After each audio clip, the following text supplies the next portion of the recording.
And we're back. It's Wild Dice. Warcry isn't dead just yet, so we're also not dead. So we're all back. Rob's Barely. not We tried. We tried really hard. We're all ill. We've all been ill at some point. We've all recovered. Rob didn't. He's now dead. So rip Rob.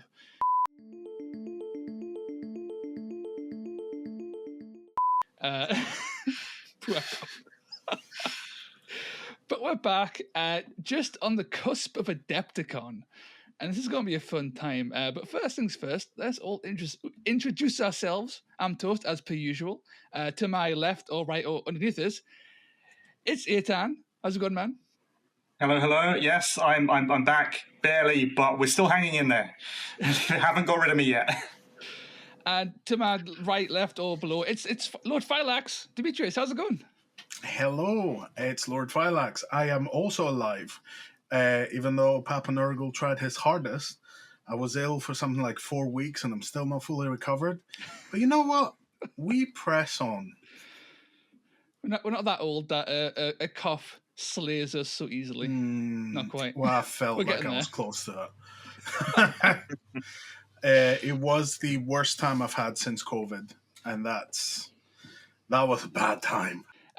So since our last Wild Dice, we've been to Warhammer World once for an event. Just once? Yeah, just a once. So we went last November, and then we went in February. Yeah. And one of us did really well, and the other two of us did less so well. We're all winners here. Okay, we're all winners here. Just some more than others. That's all. Some of us got a fancy trophy. It was a medal, actually. A medal this time around. I think they're out of trophies.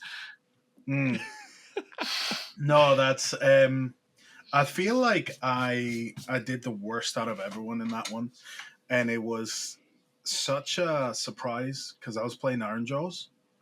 But you know, I've covered my failure in depth in the kind of post the videos that Eitan does that I absolutely love. The kind of like post action interviews right off the gate, right at the back after we're like a couple of pints in, just kind of regretting our decisions. And I feel like you get the most unfiltered, like proper golden advice. That's like straight after. It's the moment of clarity after a tournament has gone well, either really, really well or really, really badly. But yeah, the orcs didn't do it, and I'm kind of sad. You were the chosen one though, because Ironjaws have never done well in second edition. They always perform terribly, and you're the one to fix that. They have. Look at the last like 3 or 4 tournaments. They've came like dead last every time. What are you talking about?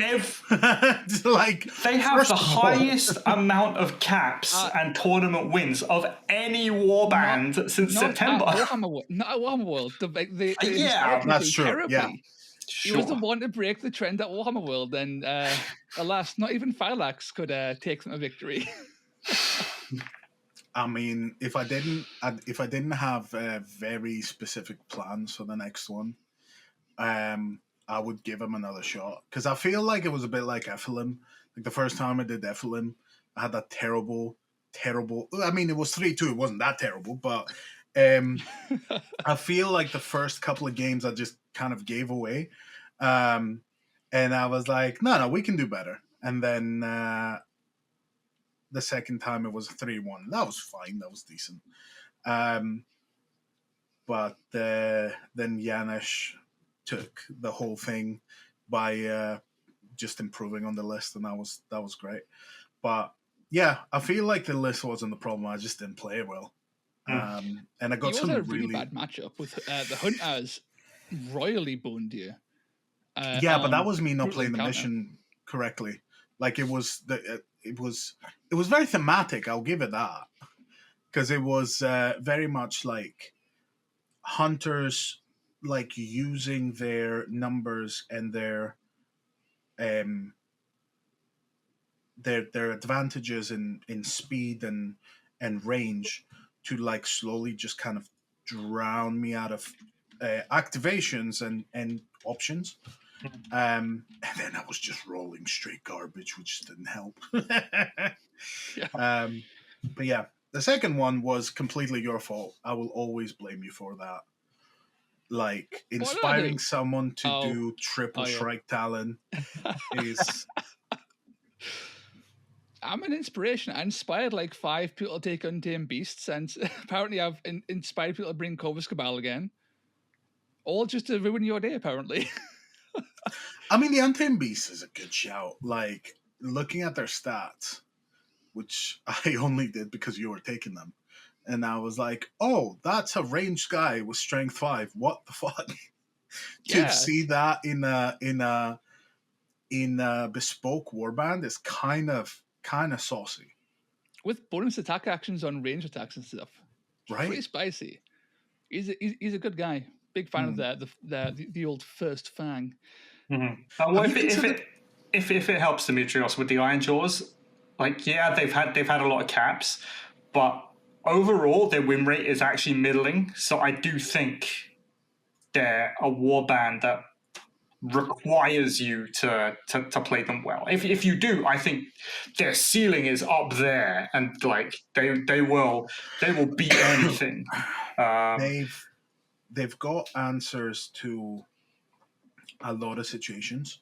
You have a lot of tools in your belt, but you need the right rolls. You need to, if you don't get any triples, you have to make them, and then that means that you're going second probably, and then that's a whole nother thing on its own. I think the list that I've got with the Mega Boss Morgok, there's 2 variations of that list, but it's 4 Ard Boys, Mega Boss, and then you do a Brute Boss and a Brute. It can be any of the combinations. I went for Morgok and Thug. I think it gives you just the right amount of options. I think that I would change a few things here and there in a meta that is more swarmy. So if you've pushed that way, I'm gonna be very mad. So, all right, okay. We can talk about that, actually. I think there was a massive overreaction to me taking that event with Tarantulas Brood. Like, huge, right? It's like people saw the list that I brought, 15 guys, spiders, whatever, and they said, oh, Swarm is here, everyone's going to bring Swarm, etc., etc. And what I want to say 90% of people ignored is all the commentary that I said around that list, where I basically said it was an uphill struggle for the entire event in a pack that's supposed to be in my favor, with matchups that are supposed to be in my favor, right? And it's like, oh yeah, swarms are here, Tarantulas, we need to stop swarms. Weight is destroying the game. Yeah, I mean, weight is destroying the game, but that's weight is destroying the game. I think it was a huge overreaction. What I find particularly frustrating, right, is that the not necessarily from that initial reaction, but reactions elsewhere, especially when I've ran similar lists in the past, has been that take 15 models and it's like brain dead, you win, right? It's counting 15, you're fine. And this same mentality is so very rarely levied against take Gutlord and win, or like take the go-to meta picks and just kind of win. It's so very rare. The backlash is so minimal for brain dead smash play when actual thought in matchups has to be done with a giant swarm of toughness 1, strength 1 bullshit spiders. I think that depending on the person, I've talked about this before, which is like the kind of pilot suitability, right? We're all good players here, but I don't think either me or Toast could pilot that list as effectively as you, because that's your playstyle. Yeah, that's kind of what you like, right? That's why I never run it. I think I'm pretty good at the elite kind of side of things. I can kind of see sometimes the only way out of a really difficult situation. And I'm good at setting things up for future rounds. And Toast is really good at rolling dice. So, It's true. Really true. So it's the kind of thing, everyone has their own play style. Everyone has things that they can do well with. I think that if in Warhammer World at the end of the month, we see a bunch of people who are not, it might not happen. We might not see that many swarms. We might see a couple of swarms. But if people think that they're going to take, I don't know, like 12 skeletons, a necromancer, and a vampire lord, I don't even know if that's, I think that might be too much. Maybe but something like that. If they, if we see like big horde lists showing up, if it's not your playstyle and you haven't gotten like a good number of reps, if you don't know how to play it, what to do in each mission, if you don't prep as much as I know that you did, you're not gonna do that well. And that's because, controversial opinion, I don't think the game is that broken where just taking something means it's auto win. I think that's a hot take. I think there's a lot of. I agree with it. To be fair, but it's a hot take. I think there's a lot of. I think there's a lot of. What's the word? Rock, paper, scissors, right? I think there's specific lists that if you take that list, if someone takes a list that counters it, you're kind of really gonna have a rough time. But it goes back to, this is very heavily a dice game. Through initiative and the attacks, like, there's a huge element of randomness, and you can lose any game or win any game by rolling incredibly or terribly. So we've talked in the past about how you just kind of work around that by trying to remove the dice rolls, but at the same time you can never fully do that. So on the flip side though, I think it's incredibly I've probably said this before in videos, possibly on Wild Dice. I think that blaming dice at any point for wins or for losses is really counterintuitive. I think it's damaging to your actual growth. Like, if you lose because of dice, you might have lost heavily. Dice were a massive factor. That's fair. Ignore it. It doesn't fucking matter. Ignore it. Like, look at the things you did well. Look at the things that you did wrong or bad, and focus on those and grow, right? We had a game recently that'll be on my channel probably next week, right? You diced me so hard in that game. Yeah, it was I am disgusting. really sorry. It was. However, I played terribly. There was not even like a single thing I did well in that game. It was so badly played on my end. And the dice did not matter. Like, in hindsight, the dice were like the cherry on top to a really badly played game. And like, learn from that, right? Happens to everyone. Ignore the dice. And if you win by dice, look at the things that you did well anyway. Ignore the dice. Yeah, I might have diced someone and then won that way. But look at the actual things you did well. Things you could have done better, and work from there, right? Like, it's a dice game, but largely ignore the fucking dice if you want to get better. Or only roll sixes like I do. Yeah, that's always an option. It is always an option. It's a multiplier. There is still agency regardless of the dice rolls. You still, as a player, have agency, and you can do things to affect the game. Although rolling a quad 6 on round 1 when I was 7 inches away from your leader. That was on me, though. I could have been 7.1. That was. I chose to be 7 inches away, so I could shoot. It was an Endrin Master with the Endrin harness that flew 6 inches and absolutely caved Zundara's skull in with 3 attacks, and it was genuinely the best thing that could have happened to that game for me. And it's wild. It's difficult to be like, it's difficult from there to kind of steady the game. But I will say, that was another notch in the other controversial opinion of when they changed Rampage, it hurt more than it helped.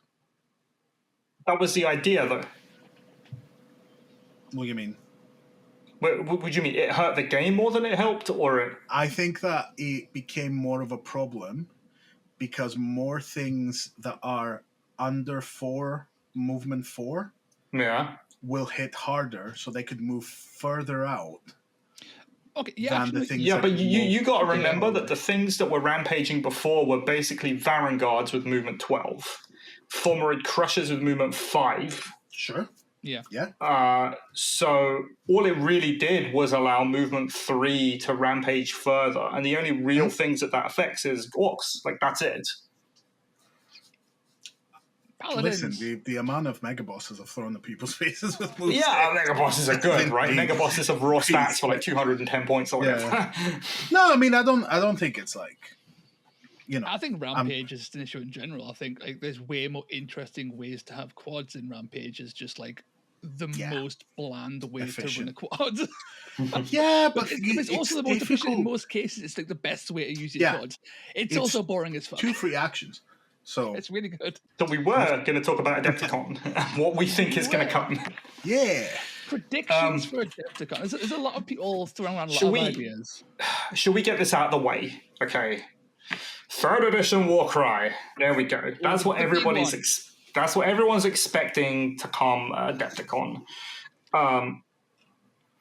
Do you guys want to start? Because I can go on about this one for. So you got to remember, in the last Wild Dice, we were all called somehow self-proclaimed luminaries of the game, who basically sniff our own farts. Who called us this? Wow! It was like one of the first comments on Warcry is Dead or something. It was great. Oh, wonderful! Nice. I can't remember who said. I'll put it on screen if I can find it. Right, Badoosh. So, being the luminary that I am, are we sniffing your own farts? Sniffing my own farts. We aren't getting Warcry 3rd edition. You're all. It's the copium. It ain't happening. Is my take straight away. I assume everyone else agrees here, but like, nah, it ain't happening. Yet. Is it bad to say I don't really care? No, I actually don't care as well. I've asked this question several times. I've asked it. I said, do you really want a 3rd edition?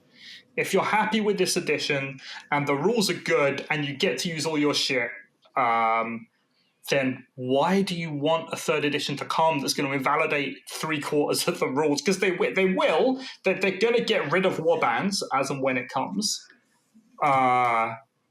And it'll be a new edition. For better or for worse, Games Workshop doesn't have a great track record in improving editions. Normally they just like fiddle about with it and it's kind of a different game but kind of the same. So why do you want it? Is it just you want it just because, if we're not getting a constant stream of stuff, then that means that I can't enjoy the game that I enjoy anymore? Or like, why? Why is that? So there are definitely things that a new edition would fix, right? There's certain areas that Warcry as a game designed for narrative that we have kind of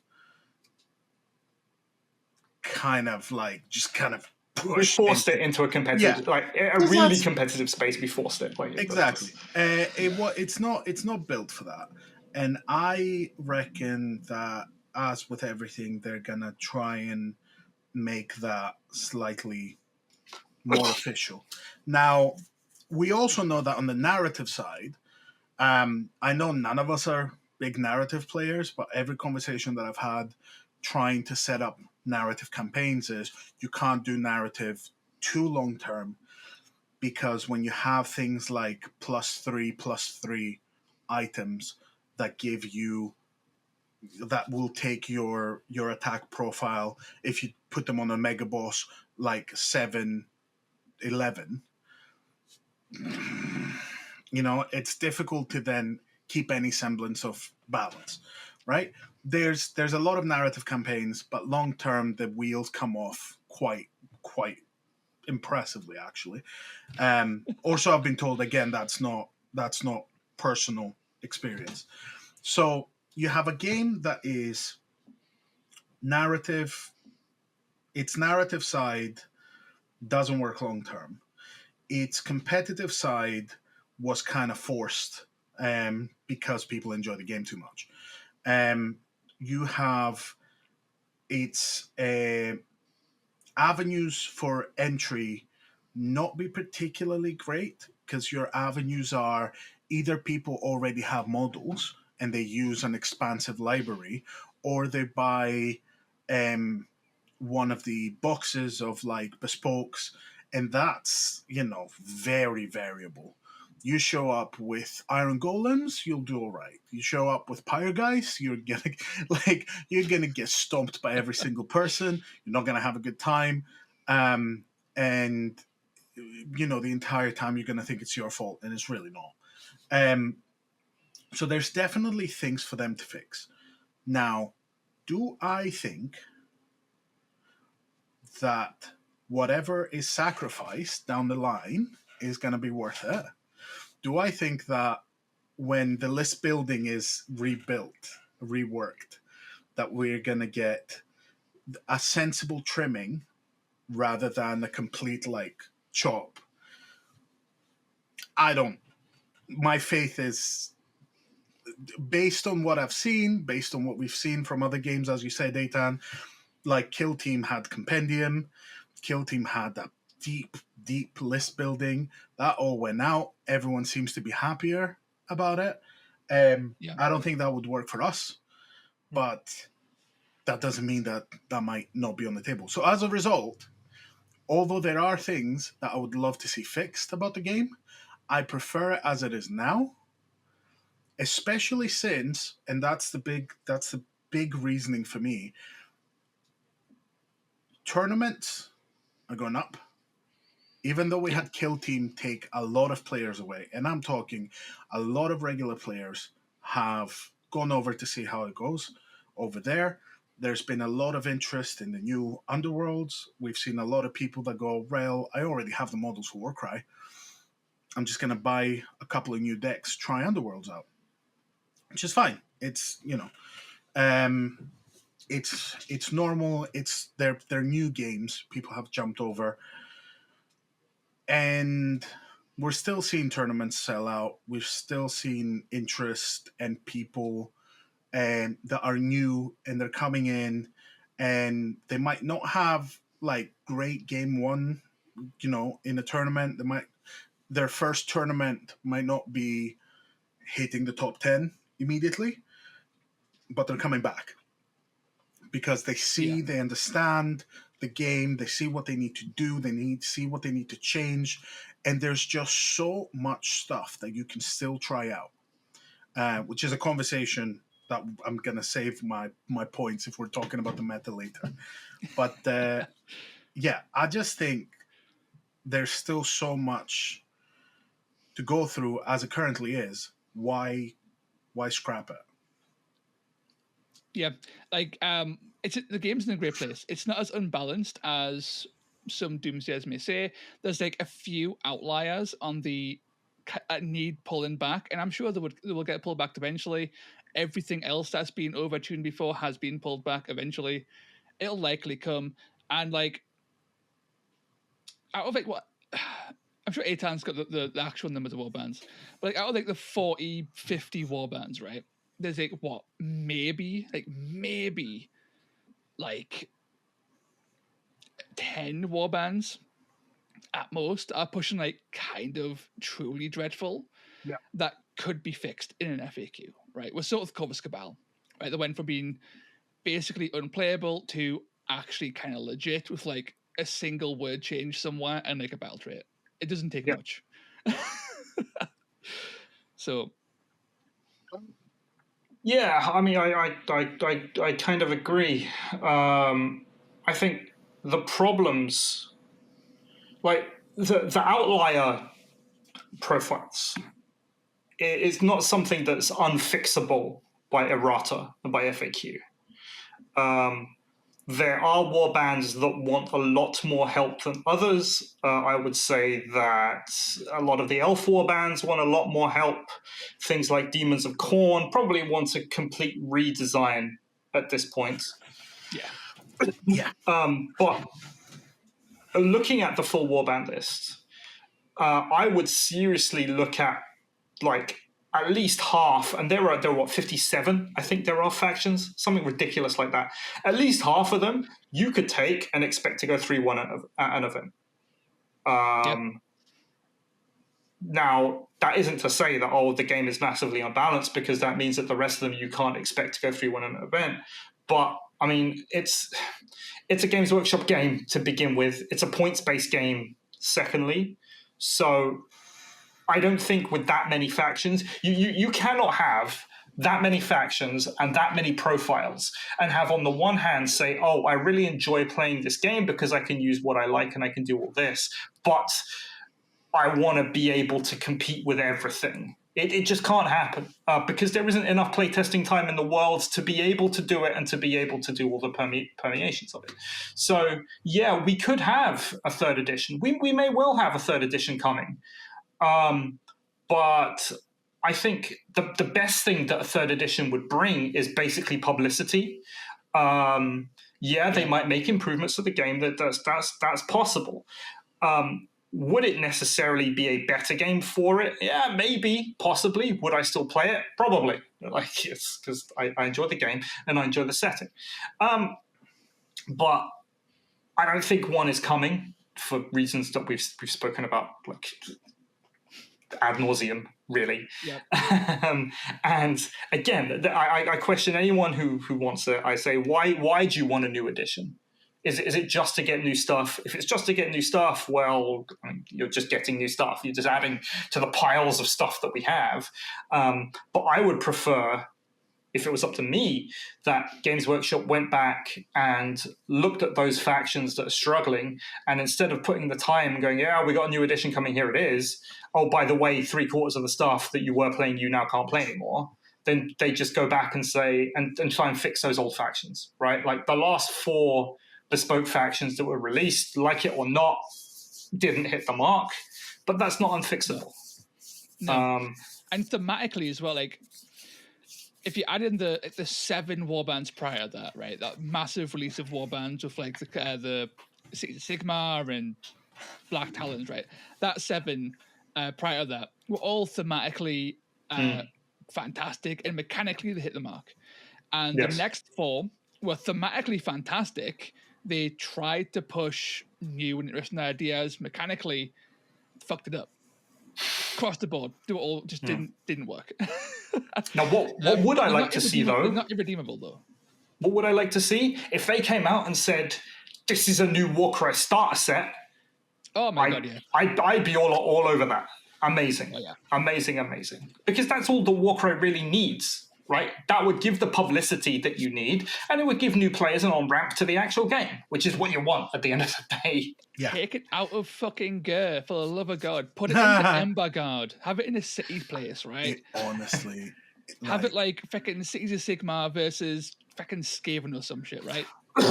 Good shit like that. Grr was just no fun, was it?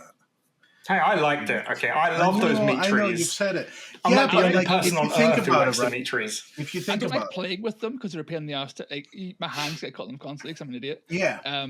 But they are quite pretty. I quite like them. I wasn't agreeing with you being an idiot. I was agreeing with them getting caught on the hands. I was a bit hurt for a second there. It was bad timing. No, I see it from a completely utilitarian point of view. Of the trees had a lot of verticality that doesn't actually play in the game because you can't climb them all the way. So you have all of this plastic that could be spread out, and it's gone up. And I say this from, as I said, a completely utilitarian point of view of, do you know how much of a pain it is to get enough terrain to outfit 16, 24 tables? It is miserable. And it's one of these things. So if they did a starter set that has like proper terrain, or they did a starter set that had like, even if it was like MDF, because I don't think anyone's particularly wedded. I like the plastic, and I like all the kind of detailing and stuff like that. But like, I would take a starter set that has slightly more terrain, but it's MDF, because it's just so much more fun to be playing with a full table. For what it's worth, it's much better when you play with full warbands as well. But you know, so yeah, I just think it's a matter of if we're doing this, let's just do it well. Good table, full of terrain, good warbands. Go with it. I would love if they came out with a starter set that was like that. I would still buy it. Mm. Even though at this point, you know, I don't think any of us are starters, but yeah. Well, it depends on the warbands, right? Like, even, right, because I was doing this recently, because I was looking for more terrain, and I was looking for the Scales of Talaxis box, because I love the terrain of Scales of Talaxis. And what that has, it has the terrain, the board, and all the mission cards in there. And I think it's even got a token sheet. I can't even remember, but it might have a token sheet. It might not have a token sheet. But that thing's sold out in like seconds. And when you look on Games Workshop's website, there's no way to buy like a board of terrain that isn't going to cost you several £100. Didn't they immediately split it into 3 parts? They did. They totally did. They released the box. Like £40 for each of them. Yeah. Yes. I mean, the box sold out instantly. And then like 2 months later, they released all the stuff individually. So I don't even need, to be honest, I don't even need a starter set. Give me a Warcry accessory set, which is a full board of terrain, the tokens, the cards, all that stuff. Make it a reasonable-ish price. Like Scales of Talaxis, I picked up for 60 quid, and that was basically RRP, what it was. You could Games Workshop could feasibly do that and say, you know what, you pick any 2 warbands off the shelf, buy this box, you can play Warcry with it. Throw the rulebook in there, whatever. It doesn't have to have warband to get me. It doesn't have to have the warbands in there, because they're going to release warbands anyway over a prospective life cycle of a game. They're going to do it, and they're going to do it like 3 months later. They're going to release warbands. But that's the biggest thing, right? Because I've had people come to me and say, "Oh, how do I start this game?" I said, "Well, you can buy any 2 warbands off the shelf." Okay, what board do I play it on? And I go, now that's a problem. But that's a problem regardless, because they don't. All of their terrain are either sold out for ages. Say this as someone who pre-ordered a Watchtower of the Empire, whatever it's called, like the big one. 3rd of December. Still waiting. Is that a classic one from like? Yes. Yeah. That's a really nice Watchtower. Well, I'm really hoping that I'll have it in time for UK Games Expo, but if it keeps going like that, I'm probably not seeing it till next December. But like any set of terrain that is like worthwhile, that is like a decent amount of plastic to get like a full board for a decent price, will be completely sold out immediately, not restocked. Like, there's so many sets of terrain that GW has done over the years. That's fantastic. And even the ones that are like super practical, like the Mausoleum one, for Warcry, it's not like, it's nice and thematic. It's not super interesting to play in. But it's still like very nice, very thematic. You can do the Cursed City story on it. It's very fun. It's very good. But you can't buy it. You can only get it secondhand. You can only get it if you're, somehow around, Toast's area, and you go to some of those really cool, out of the way kind of secondhand shops, and you find all of the terrain you'll ever want. Shout out to Graham's Workshop, right? Absolute if you're up legend. in like Newcastle Gateshead area, check out Graham's Workshop. Awesome. Yep. He comes up here as well. He was in Carronade, Falkirk last year. That's where I found him. This was awesome. Yeah, he does all kinds of shows. He's all over the country. 100%. So yeah, those are the lengths you have to kind of go out of your way to find tables and put them together and paint them and get them ready. So having an easy way to do that is yet another thing. And as you said, the other thing that you said, Eitan, was the PR, Yes. like getting a bit of attention from GW, because Yes. I think the last article we got for Warcry was not even the FAQ. The FAQ got what leaked? No, it was for the release of not Pyre and Flood, whatever the last one was, Bone and Broth, whatever it was called. Briar and Bone. There we go. Briar and Bone. I'm getting it. I want to get the exact fucking date because it's been a long ass time. Yeah. It would have been what was it? Is it September or is it before? No, it's before September, like June or something. So if you ignore the miniature of the year article in December, it was September the 27th, and even that was kind of just like. That was the whoops. Here's the FAQ because we kind of changed providers and it leaked. Yeah, wasn't it? Yeah, that was the Stormcast and brands Oathbound and stuff. And even then, before that, the next closest article was in fucking July. Yeah. So it's like big chunks of time between articles. Sadly, that's something that is within GW's gift. I mean, I understand if there isn't, product. Why wouldn't you, push what there is product for? But like, how there was that, and I'm going far here, but how there was that screenshot of like North American sales and AOS is like third. Oh, and yeah. Everyone was like super surprised. That's like 2 weeks ago. Yeah. That's, at the end of the day, if you want to play Warcry and you don't want to play one of the bespokes, you're going to have to buy a bunch of AOS stuff. And I'm not saying that Warcry is a significant amount, of the sales, but we don't have the numbers, so we don't know. Mm-hmm. The fact that we keep seeing things sell out. Like, I was looking at Adepticon. Adepticon's got a 50-player cap. Like, Warhammer World keeps doing 40 to 50 pretty consistently.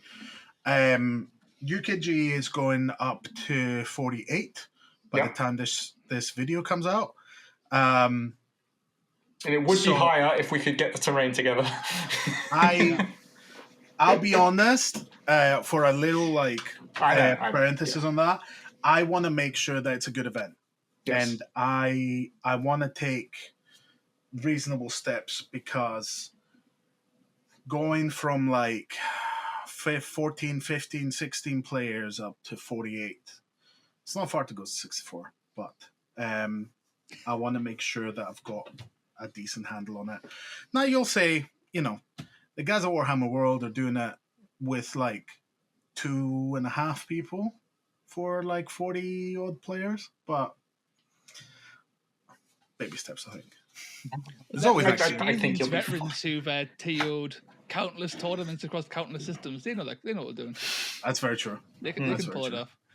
But I think 48 is a good number, right? Because it's big enough that it's an exciting thing to go to. If you've never been to an event before, and I know, right, 48, okay, it's not 40k numbers where they go, oh, here's my 300 people that turn up, haha.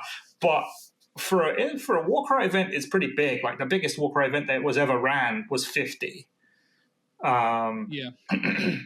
So yeah, independent wise, it would be pretty much the biggest. And I think the fact that because at the end of the day, like Worldcry UK is just me being like, I like Warcry, I'm gonna do some events. I've never done this, why not? But like when I think it was not long ago that the London Oh, you know these guys better than me, Eitan. Who was it that they asked for expressions of interest for the London GT? LGT, yeah. Yeah. So the fact that there's events that are going, right, we should probably have this as an offering, is telling you that, there's interest. Yeah. And covering all your bases is something that you do for bases that exist to be covered. Yeah. Well, for people who don't know, LGT is the tournament circuit in the UK. They're the guys that run the 40k events. They're the guys that do Kill Team and all that kind of stuff. And they actually asked. They said, "We want to put on Warcry. Is there anyone who is interested in TOing an event?" And I'm like, Demetrios is. Go. I was suddenly transported. 100 hands just pushed me out like.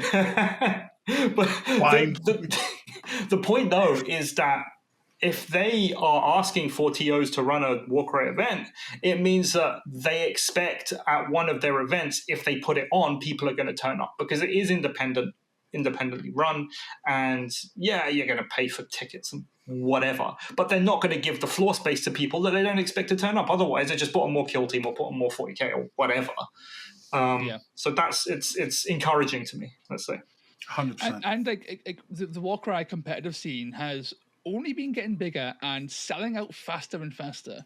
Like not till the last event in February that sold out in about 30 seconds. Yeah. And they had to put more tables on, right? They did. They did. Put on more tables so you get more fucking tickets sold. It was kind of crazy. And then the UK Games Expo also sold out. More tables getting put on for that. And it's like, this is a really positive sign. Like, the actual growth of the competitive community is only going up. As the community doomsays a little bit here and there, like, numbers aren't going down. Like, they're staying consistently, like, hitting that cap. Like, the cap is, like, about 50. And, like, not even Games Workshop can push more than 50. Because they're like, you know what, like, we didn't have the table space at Warhammer World. We didn't have the terrain to do it. And it's like, yeah, you probably don't, because it's a lot of fucking terrain. They do the game. It's their fucking game. So yeah, it's really positive. And like, from our conversations, like, they're fully aware that the game is also doing well in terms of its competitive scene, right? And they obviously have a hand in Adepticon and all that kind of stuff, or they attend Adepticon and whatever. So they're well aware of the success competitively, and even if it might not be selling all too well, we don't know. They probably don't know the exact numbers. At least people are enthusiastic enough to turn up, and it's perceived life support years, shall we say. But the thing is, this is Dimitrios' excited face, by the way. Yeah, no, I just saw. I've been talking to Tabletop Scotland about setting up the next TTS, so that's going to be going live at some point in the future when event booking happens. But I just want to take a bit of time and say, like, a big thank you. I mean, it's too early. It's okay. I mean, you two are like obviously a big part of this, but like, it is genuinely. I'm doing a bit of admin, right? And there's a certain faith that the community is showing by getting a bunch of tickets and stuff like that, but it is a lot of grassroots. Like, I come out and I'm like, hey, I did the admin. Here's a tournament. And then suddenly all of the wonderful groups that come through regularly to Warhammer World that really show their love for Warcry are like going around. They're the ones that are getting the tickets. They're the ones that are bringing terrain. They're the ones that are helping out. They're the ones that are offering the help. And that includes you two and your communities. But like, a lot of it has to do with fortunately or unfortunately, we don't get a lot of official interest, a lot of official attention. So everything that's happening is very grassroots and is very like community driven. And I just really appreciate that people are kind of like pushing for it, and I'm happy to support and set it up as much as I can. But the interest is if you there. build it, people will come. 100%. And I'm not just saying this because I want other people to do their own tournament so I can maybe have a chance of winning one. Wink, wink, nudge, nudge, toast. Maybe. I'm considering it for a northern tournament. There's stuff in the south, there's stuff in Scotland, there's stuff in the middle of Nottingham. There ain't nothing where I'm around, so... Well, if you build it. But I was going to say, you managed to get people to take Untamed Beasts to Warhammer World. Like, I'm pretty Apparently. sure... I'm still not convinced that was entirely me, but I'm going to take credit anyway. Well, it wasn't anyone else. Untamed Beasts with zero representation for the past 3 years. Suddenly, 5 of them came out of the woodwork the same day. Maybe. I'll take credit for the correlation. It's fine. Look, you guys, you're not prepared for the amount of spiders that there are going to be this month. I'm taking Flame Hurlers. It's fine. Like Road to Gold Season 2's a lie. I ain't bringing Soul Blight. It's all Flame Hurlers. You're going to bring Domiton and Flame Hurlers, and I'm straight up cheating. I'm taking like half Chaos, half Order. Yeah, and Chimera, and and a bunch of weird War Hydra. Weird brutes on a double. Just clear them out. Oh man, it'd be so good. So for predictions. We don't think it's going to be 3rd edition though. What do we think? Do we think there's going to be anything at all, or it's going to be forgotten about, or just not forgotten about? Like they know Warcry exists, but like, are they just going to skip Adepticon like they did with the Las Vegas Open and every other event they've done in the past year? So, if they're going to show off something, it will be coming out in the next 3 months because that's how they do these previews, right? Whatever they show 3 months down the line is going to come out. We know that there are going to be Age of Sigmar reveals because we know that things like Caradron Overlords are going to come out. Probably they're going to show the next round of Warhammer Underworlds warbands, even though they only said that there would be 3 warbands released this year. If you check out their roadmap, Underworlds is sparse in terms of what they're actually getting. Yes, there's going to be 40k. Yes, they're going to show off maybe something for Old World. I don't even know. So the question is, Warcry, is there going to be something? I feel like if something was going to be shown for Warcry, the State of Games Workshop leaks are that something would have leaked by now about it. Yeah. That's why I don't think there's going to be a new edition coming, because it's something like that. Something would have leaked, right? Like the robots would have sent out the box 3 months early or something, right? Like Games Workshop does this. It's what they do. But hang on, there was that rumor, wasn't there, that everyone got all up in arms about a prominent leaker said there was going to be a Warcom announcement or whatever. That was Hobby Jackal. Never came. Yeah. Hobby Jackal, we sacrificed him, unfortunately, to the Dark Gods for being wrong. So. Yeah. Into the pit. Off you go.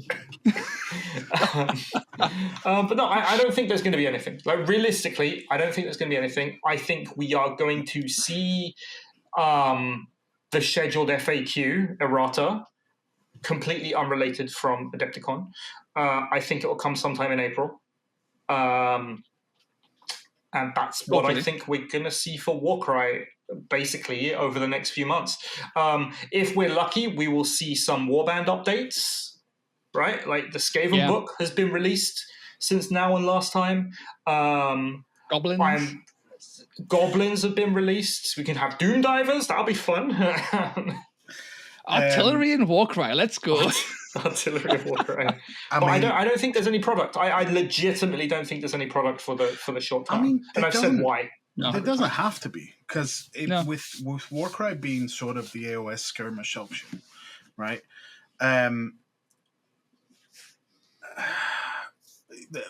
What they said about 9 months ago at the last MetaWatch, the first and so far only MetaWatch, was, hey, we're just going to be adding stuff as and when it comes, right?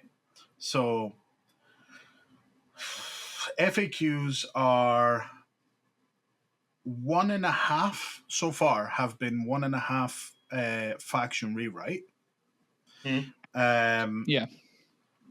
I feel like the half's going to be Skaven, and that might give us one more. The new Underworlds edition we've not seen rules for it, so I'm starting to believe that that's not going to be particularly forthcoming. Oh no, we're not going to get more plague bearers. Ooh. Well, I was going to say there was a certain period of time, and I know this because I was playing them.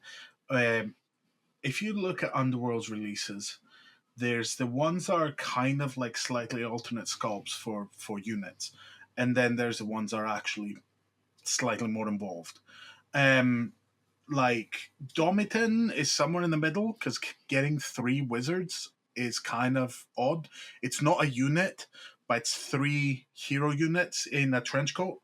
But then there's ones like the Skaven one that's a lot more fun, and it's like completely weird and wonderful new things. And then, as you said, it's just a bunch of slightly different plague bearers, you know? So I don't feel, with the exception of the Skaven unit, and, you know, Skaven don't need more units as they currently are, right? But I don't feel like we're missing anything groundbreaking. No. It does kind of suck, though. I don't know if it's like a hot take here, but I don't really think getting a Skaven update is like they don't need it. Like, they're doing fine. Like, they got their stuff. They've got like rat ogres. They've got some cool stuff, and like competitively, they're doing fine. Like, leave them be. Do something more interesting. Skaven are fine. They're like Idneth need more love. They're coming out soon in AOS. Yeah, do Idneth's Idness. book isn't out yet, which is why I don't think they're coming. They need help. I think when Idneth are going to come, if they're going to come, I think it will be another 6 months down the line after their book has been released for Age of Sigmar, because that's what they did with Flesh Eater Courts, right? It was like, okay, here's new Flesh Eater Courts. This is how their range works now. So this is what we're going to do, which is why I'm thinking that we're going to see Skaven, because they had their book. A lot of stuff were added. The Skaven range for Warcry is ridiculous. It's got like the highest amount of units out of every warband, any warband. So I think that it could do with a cut down. I haven't read the Skaven army book, actually, so I don't know how many of those units actually still make it into the Skaven army book. But I definitely think some work could be done. Because at the moment, Skaven are doing all right. But if you look at what the faction is and what people are bringing, it's basically insert 70-point chaff here, add 2 rat ogres, add scabbing. And that's it. Maybe. And for a faction with over 30 units, for you only to see 3 of them is kind of sucky. And for them, and for the main ones to be one Underworlds guy that has a really good unit, a really good triple, and the rat ogres that are a bundle of stats with a bonus attack. Yes. And then also, you know, Plague Master just poking them for another bonus attack. Yeah, like I think they're going to get hit. By the way, I think, and in the points adjustments that are no doubt going to come, I think they're going to get hit. I think Plague Masters, Plague Bearer, what were they called? Whip men, Pack Masters. That's it. I think they're going to get hit. Be spiteful, right? FAQ does the first ever 71-point model. Just with everyone. 71.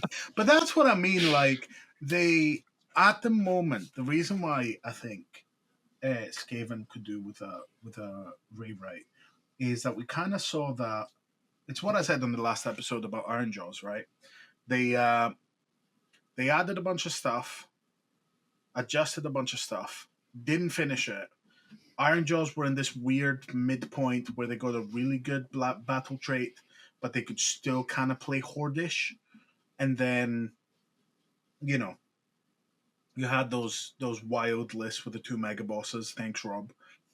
And still having like 8, like counting up to 8 with 2 mega bosses, which was wild. But then on top of that, you have so you had that, and then that kind of got tidied up with the new Art Boys and the last FAQ coming out and kind of putting the cherry on top and being like, right, this is how it's supposed to look like. I think Skaven's kind of right in the middle of that because they got a bunch of units released for them, but then the rest of it, as Eitan said, doesn't really work because you can't play them Horde because they're very weak. They have some recursion, but the battle trait brought more recursion. The only other recursion is in an Underworlds warband. Like the whole thing doesn't feel of the quality that like Cities of Sigmar was, or the Flesh Eater Court rework was. That's fair. The Reclusians. So it's not like properly like tied up. So that's why I think it could do with a look. And if they continue on the same path, it would be a reasonable kind of expectation, I think. But are we allowed to say yet that because obviously Ironjaws, right? We mentioned Ironjaws 3 times in the past hour or so. Are we allowed to say now that we fucking told you so? Ironjaws are awesome. Yes, sure. I remember this. We said it from the beginning. We said they're going to be the gatekeeper faction, and you need to be able to beat them to get to the top tables. And People we've seen very sad on Ironjaws. We were all like, man, great stuff. They've got massive skill expression, but when you're there, when it clicks with you, bloody hell, you're going to win that event. Yeah, man, they're great. Yeah. Ironjaws. The rumor of the Ironjaws death was greatly exaggerated. But yeah, I mean, if you're used to playing 2 mega bosses, it wasn't easy. But that's true. It's 2 massive ass dinner plates running around. Why not? I mean, it still is fun. I'm pretty sure you can still do it, but I just think that Morgoth is a better second. It's a better second unit. The fact that they're 225 is still deeply, deeply funny to me. But yeah, no, I'm with you on the side of people calling for Ironjaws being dead, because as you said, Eitan, they're hovering around the 40-something% mark. It's pretty good. Yeah, it's 50% from December. I haven't seen the stats recently, but yeah. One thing that I wanted to say, first of all, it's really exciting having a look and seeing the kind of people that have signed up for Adepticon. I think it's going to be interesting to see the kind of lists that are there. I think there's playing around with the stats and seeing what's been played so far. I think there's a lot of potential in there for people to bring things that haven't been played, and I don't know if they'll have a lot of counterplay. I think someone playing RBF at the level of Andy Morris would really upset things. I think that someone playing, because I'm 100% the kind of things we'll see is we're gonna see someone rocking a bunch of not butchers. What's the Gutlords. Gutlords. Someone's gonna show up with a bunch of Gutlords. Someone's gonna show up with the Reclusian list with the with the crows. Yeah. What else? What else is like stupid broken? There's going to be a bunch of destruction soup because, of course, Whole bunch of Cruel Boy bases. Best base for this destruction soup. I wouldn't be surprised if someone took Hrothgorn back, just for a try, just for fun. One last hurrah. I think it's a good show. Given it gives you projection, it gives you like a shooting platform. Shooting has never stopped being good. I think people just stop playing them. We'll probably see like double slan at least once. Yeah. We'll see. I don't know if someone builds it that well. The Corp Hunter crossbow list, the 11 crossbows, 11 or 10 or however many crossbows it is. Like shout out to 3 Heroes 1 Chaff for coming with that horrific Are they going abomination.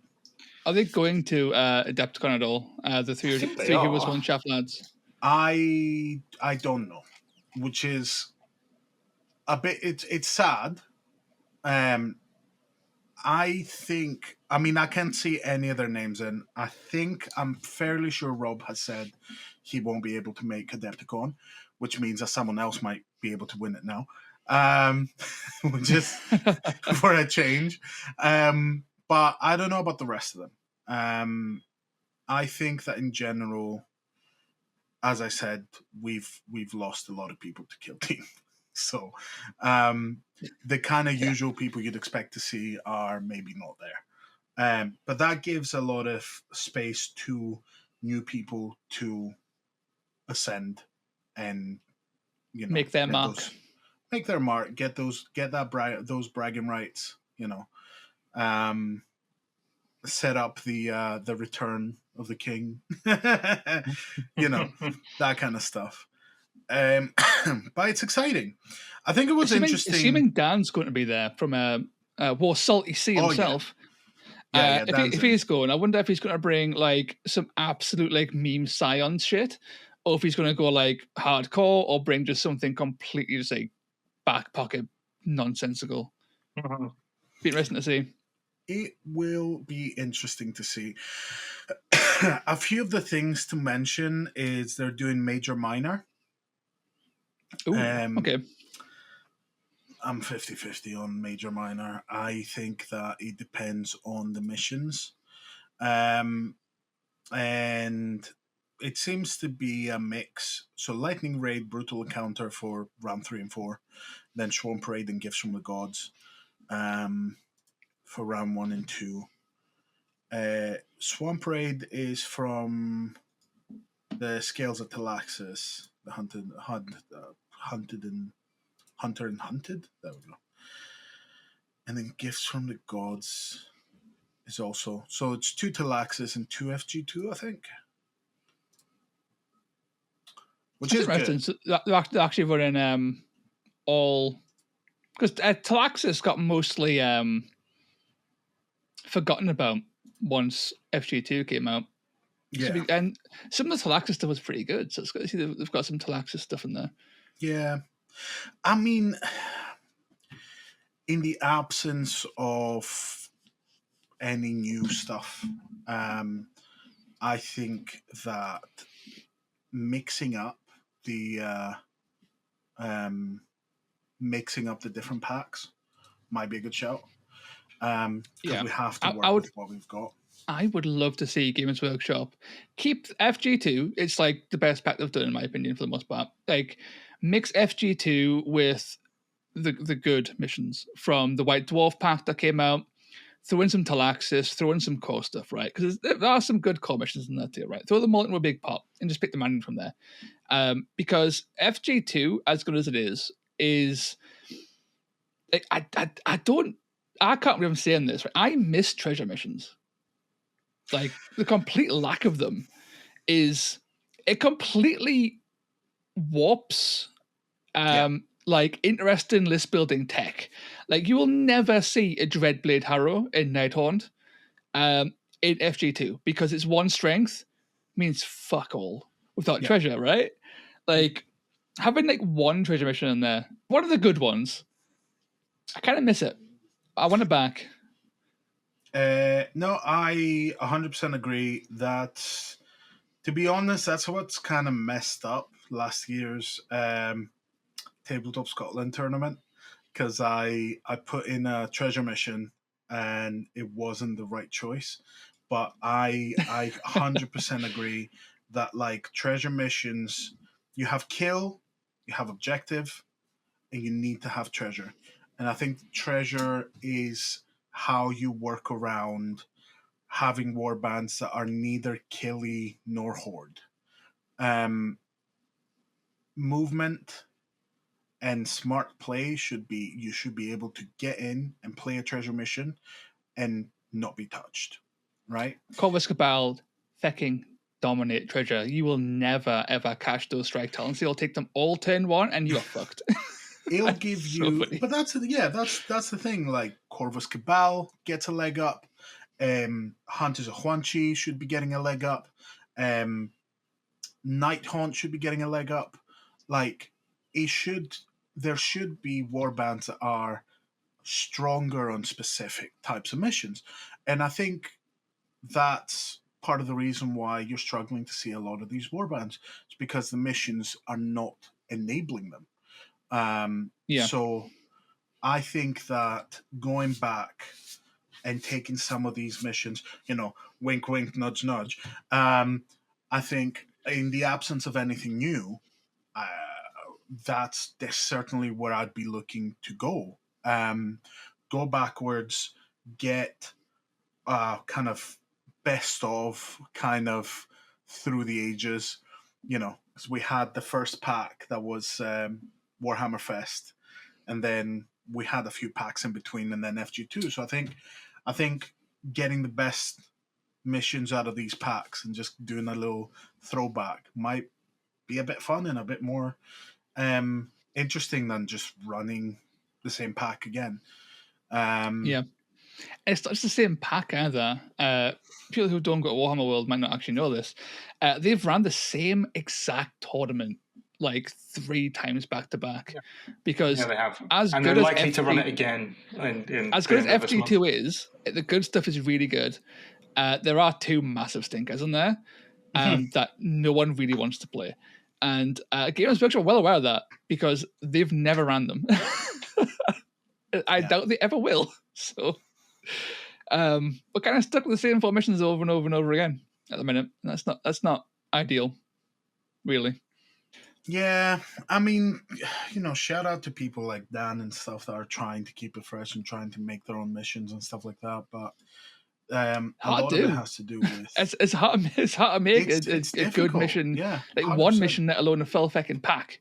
And like what Dan's done, 2, 3 packs now.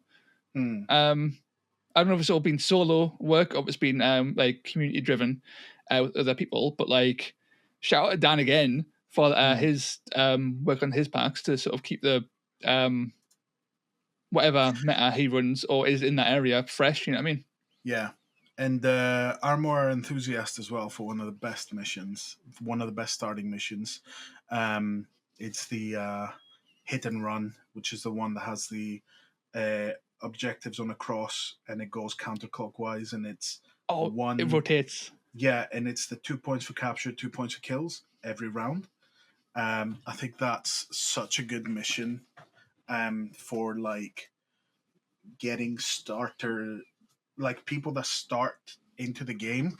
It's a great mission to get them to be tracking different objectives and to start making those kind of decisions on what am I chasing after, what am I opening myself to, like how do I set up for 2 conflicting potentially objectives. It gets people really in the competitive mindset of like sitting down and kind of planning your rounds and like seeing what you can do with what you've got. Yeah. So yeah, big shout out again to Mike. But yeah, no, I'm excited to see the results, definitely. For another choice that it might be a bit controversial, tournament quests are in play. And I'm really interested to hear your opinions on that. Ethan, tournament quests. Tournament quests. Yeah, I've been quiet for a while. I don't like tournament quests. The reason why I don't like tournament quests is that they are easily forgettable. So I played 40K for a long time, and there was an edition of 40K that did something similar to tournament quests, right? Where you had a bunch of secret missions and you noted down your secret mission before the game. And if you managed to do your secret mission, then you gained a point, and it's basically exactly the same mechanic as tournament quests. And most of the players who were playing in that particular event I went to just forgot in one or more games to do their secret mission, because you just want to go down and play the game. If you've got to write down a additional objective that you have to try and get at the beginning of the game, and you put it face down on the field, mentally you kind of forget about it. And you kind of have to keep reminding yourself about what it is and what you're picking. And I think a lot of the tournament quests that are written, one, they have that problem where you just forget, basically. And like, I've forgotten the scores of tournament quests in my time. And two, a lot of the tournament quests require you to do things and your opponent not do them. So, for example, high ground. Is it high ground? Where you have to have a miniature at the highest point of the battlefield, right? But if your opponent happens to put a guy up on top of a pole wherever it is, you can't score high ground and you're scuppered, regardless what you do. And it's like, oh yeah, you have to have a guy in each table quarter, but your opponent can't have guys in the table quarters for you to be able to capture the table quarters. So your opponent doesn't know what you picked. These are things that you would generally do during the game anyway. And it's basically a coin toss whether you manage to pull it off or not, because half the time it requires your opponent to actively not do a thing that they don't know they're not supposed to be doing, if you get me. Yeah, no, I agree. So it's not like, oh yeah, your tournament quest is you've got to go and do this thing, which is irrespective of what your opponent does. It might be, oh, have a fighter in each table quarter or between each table edge or whatever, but it shouldn't involve your opponent also not having to do that thing when they don't know what they're doing anyway, because they don't know what you're doing. Yeah, when it comes to tournament quests as well, like there's a few easy ones that you can do, but like if you are, obviously you can't do the same ones multiple times, right? So what happens is, like, things like high ground and hold the center, a more savvy player, so high ground is literally have a model 3 inches off the battlefield ground floor and no enemies above the battle, like 3 inches above.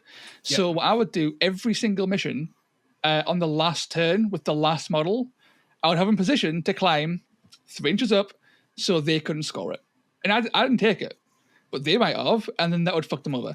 And it sucks, but like that's what you do. And for hold the center, always have a guy within 6 inches of the center on the last turn. They can never score it, and have those as 2 models, and you've completely fucked the tournament quest thing up. And it's like, there you go. And they're 2 fairly common ones that people will take. Yeah. And it's like, you just do that. You can very easily just do small adjustments to your last turn game plan to stop your opponent from getting them. As it feels dickish, but like that's what you should do, right? I think like as a similar sort of like sidestep to like tournament quests, the introduction of twists into FG2, I think Talaxis. I might be wrong on that one. I think they got a side secondary objectives in Talaxis, I think. FG2 got secondaries and also twists. Like tournament quests, twists are so often forgotten about. And some of them are fairly minor, and some of them are like game-changingly powerful. And there's like no in between, right? So, a minor one that's still pretty important is like on Lightning Raid. Twist. If you're losing, you get an extra point on a specific objective, right? It's kind of throwaway. You're unlikely to forget about it, right? Because it's an objective mission. But like something like Brutal Encounter, where it is I fuck one of your models to like unbelievable levels and completely change your entire game plan if I'm losing. Not only do people play heavily around it, or they completely forget it. And then the advantage they would gain is completely lost for that whole turn because they completely forgot about it. Because it's easily forgotten, which is so weird. It's a weird little dynamic with twists that are like, I don't know. And the amount of games where I've had people forget their twists when I've been playing them, now I've forgotten them because I'm not getting the twists. I've blanked dicks, I'm in the lead or whatever. And then they've forgotten because it's a tiny, like, single line at the bottom of the rules that they read like 40 minutes ago. Like, I mean, I think that extra admin that people don't necessarily, aren't necessarily great at doing. If that makes sense. I do think that I do think that it's a positive to have a bit too much to juggle. Like, I think as a competitive tournament, I think it's good for it to be a bit of a stress test of how much information can you hold in. But I do agree on the side of, and I don't think that's going to be particularly controversial because I think FG2 has been played so much that I think for once we have something that we have a lot of reps on and a lot of like popular consensus. And what you said about some of them you can safely ignore. You can, go ahead, score your early points because the catch-up mechanic is not going to be, it's not going to completely mess you over. And then there are some where the catch-up mechanic is so powerful that you can just stalemate the game, purposefully lose round 1 and 2 so that you can like properly like gather steam and like completely wreck round 3 and 4. And it's not because I am salty that I didn't get to activate my mega boss for half the game last time we played Brutal Encounter. Not even slightly. No. Okay, like, maybe slightly. It's a little bit. It's a little bit. Like that. So I'm sure that's Brutal Encounter. The bullshit twist one. It's like quarters with kills and also like one of your models is fucked over. And like it's a mission that is, it's bred a really unfortunate playstyle in that mission that I partake in and I've seen other people partake in, and it is just giving up turn 1. Giving up turn 1, giving up turn 2, but still catching up, but staying purposely behind. And it's the idea that, like, you play a game with quarters, and the best way to play that game is to spend the first 2 turns straddling 2 quarters with your entire warband, so you never ever score the secondary, and you simply have them score that, and then you sort of like tie on kills as much as possible. So they're always like getting 2 points or a point ahead of you. And then on turn 3 and 4, it's like, cool, you've been like scarped this whole game, and now I win turn 4, lol. And it's like, ugh. It's predictable. It's very predictable. Yes, but it still requires a certain amount of skill to pull off. But my problem with it is it's not that it's not beginner friendly. It's not intuitive. It's a twist should be there to allow you, with some careful play, to maybe turn the game in your favor down the line. Take advantage of a couple of misplays, or take advantage of something like, the Tarantulas list that Eitan runs, that like it's attrition. Like it's gonna be getting worse over time. So it doesn't matter if you you're gonna need to like take advantage of the twist to supercharge your points in the second part of the game. But yeah, no, it's I think it's the intuitiveness of it. I think that it's giving a leg up to a lot of warbands that are struggling to get points otherwise. Yeah. In the Yeah, same that's way fair. that like a treasure mission would be, but it doesn't feel, I think, as good as a treasure mission played correctly would feel. I guess following on from that, then, the meta, the current meta, we've dabbled on it a little bit. We've talked about missions and stuff. How do we feel about the current state? Wishlist an FAQ to fix the current state of the meta. What would we actually do to do that? Something to stand this. So I think to begin with, we have to recognize that the meta is very, very much regional. So if you look in America, the kinds of players who are going to those kinds of events, it seems like they're very much clued in to what's happening on the Discord and what's happening in events and what's happening in tournaments. Similarly with Poland, for example.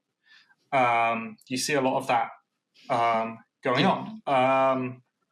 And so I think as a result of that, there's a lot more, this is what's good, so this is what we're going to take. Norcry and the guys up in Norway, I haven't really been following the event, so I can't really speak for that. But for the UK, at least, there's a lot more, okay, we just want to take what we're going to take and we want to have fun about it. Yeah, there's going to be some tuned lists. And you see it every time there's a Warhammer World event. There's always one or two guys that have like real good lists. But for the most part, it's people kind of having a bit of fun with it. So the question when we're talking about the meta is, are we talking about what the kind of things that's happening on competitive TTS League, for example? Or I'm sure Adepticon is going to be a much harder event than the kind of events that we see here, or some of the local scenes in the US and in Poland and this kind of thing. Or are we talking about how other people play and how, it's some of it is not necessarily just the best things and what the best things are. So I think if we're going to tackle what's going on in TTS competitive and the top end of competitive play, where it's basically just the best lists all the time, there are a few things that can be done. So this kind of ties into what I think is going to come in the next FAQ update, right? Okay. I think we're going to see hits to Gutlords. I think we're going to see hits to Skaven. I think Packmasters are going to go to like 75. I think that Rat Ogres are going to go up to like, what are they, 250 now or 260? They're going to go up by at least 10 points a pop, probably. Yeah, probably, yeah. To tackle that. I think that something's going to be done about Destruction Soup, because if you look at the fighter representation in allies in Destruction, it's overwhelmingly Gutlord, Brute Boss, Clawback, and then that's it, right? That's almost the entirety of what people bring. So were I Games Workshop looking at the stats, that's where I'd start to look. I think we'll see a reining in of Vexmore finally, probably, possibly, I hope. Fingers crossed. He's dodged two FAQs. He's dodged two. And I think one of the biggest complaints is that stuff like Gutlords, that big 5'10 profile, or a big 4'8 profile with a bunch of attacks behind it that you can boost with Divine Blessings to get even bigger, it basically just melts through mid-range. It melts through anything, basically. So we saw that in some capacity in the first errata, like back in April, whenever it was, that if you actually take a look at what happened, a lot of the 5'10 and 4'8 damage profiles were hit. This seems to be the last tranche of those profiles to be hit. So I think that's what's going to happen. I don't think Ogre Kingdoms are going to survive this in the way that they would like to. I think Noblars are going to get hit. Because one of the main problems with Ogre Kingdoms is that, man, you can run your big super tanky guys, but you're still putting 8 models on the field. and there has to be a trade-off to put those kind of profiles on the field. And the trade-off is usually you're running a smaller warband. But when you can run talls and smalls, as it said, like Ogre Kingdoms can, and it's just like, oh, here's my 45-point Noblars, something has to be done. So I'm amazed Noblars actually dodged points increases for the most part, because like everything under 50 points went to 50 points exactly. And Noblars, fuck Noblars, they can stay at 45. Yeah, there was a lot of Soulblight Gravelords, right, that got hit around that time, and I think it was mainly a Soulblight balance patch was the second one, the first one, right, and then they eroded the rest of them. So I wouldn't be surprised if Noblars aren't hit. I think from what John Bracken said during his interview way back in April, he said that they're keeping an eye on the tournament numbers, they're keeping an eye on win-loss rates, what people are bringing, what people aren't bringing. So it kind of follows that if a lot of people are bringing Vexmore and a lot of people are bringing Gutlords and a lot of people are bringing Brute Bosses, then they're going to hit Vexmore, Gutlords, and Brute Bosses, right?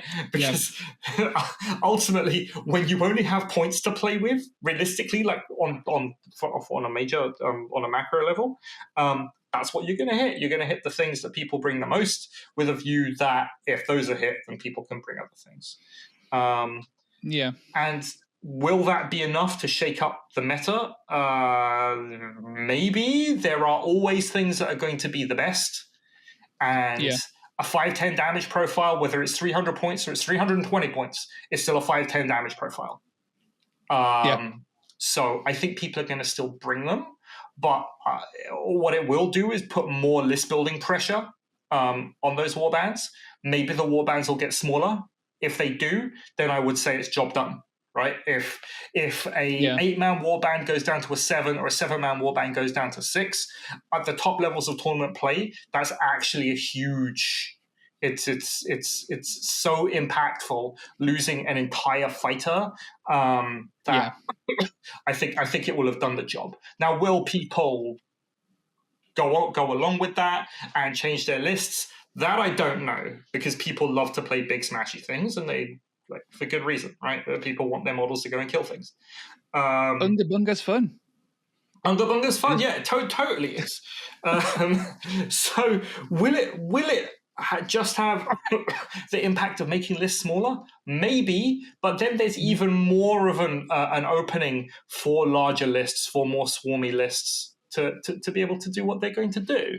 And that's one of the biggest criticisms that I have of the top level of play at the moment, is that there are all these fighters and all these warbands, and yes, they work in that way, and they will flatten you, but they are so susceptible to much bigger warbands. So susceptible. Of course, it depends on the lists, the missions that you're playing, and it depends on a whole host of things. But that's it, right? Like, you cannot expect just to play super smashy warbands and not be at some kind of disadvantage to certain builds. Right? Yeah. And it's interesting as well with the kickback to a return, the rise of the Horde, so to speak, is that it never went away. It was always there. I don't like Hordes because they make my elite warbands really sad. Fucking good. They should. That's the rock, paper, scissors. Hordes fuck up elites. It's the whole point. Yes, but it isn't a clearly defined. We've talked about this. I'm going to have the rant again. Horde play isn't a well-defined, fun play style. It really isn't. It's not. That's going to go in the pile of things that like Warcry wasn't built for, right? And I think if you look at the top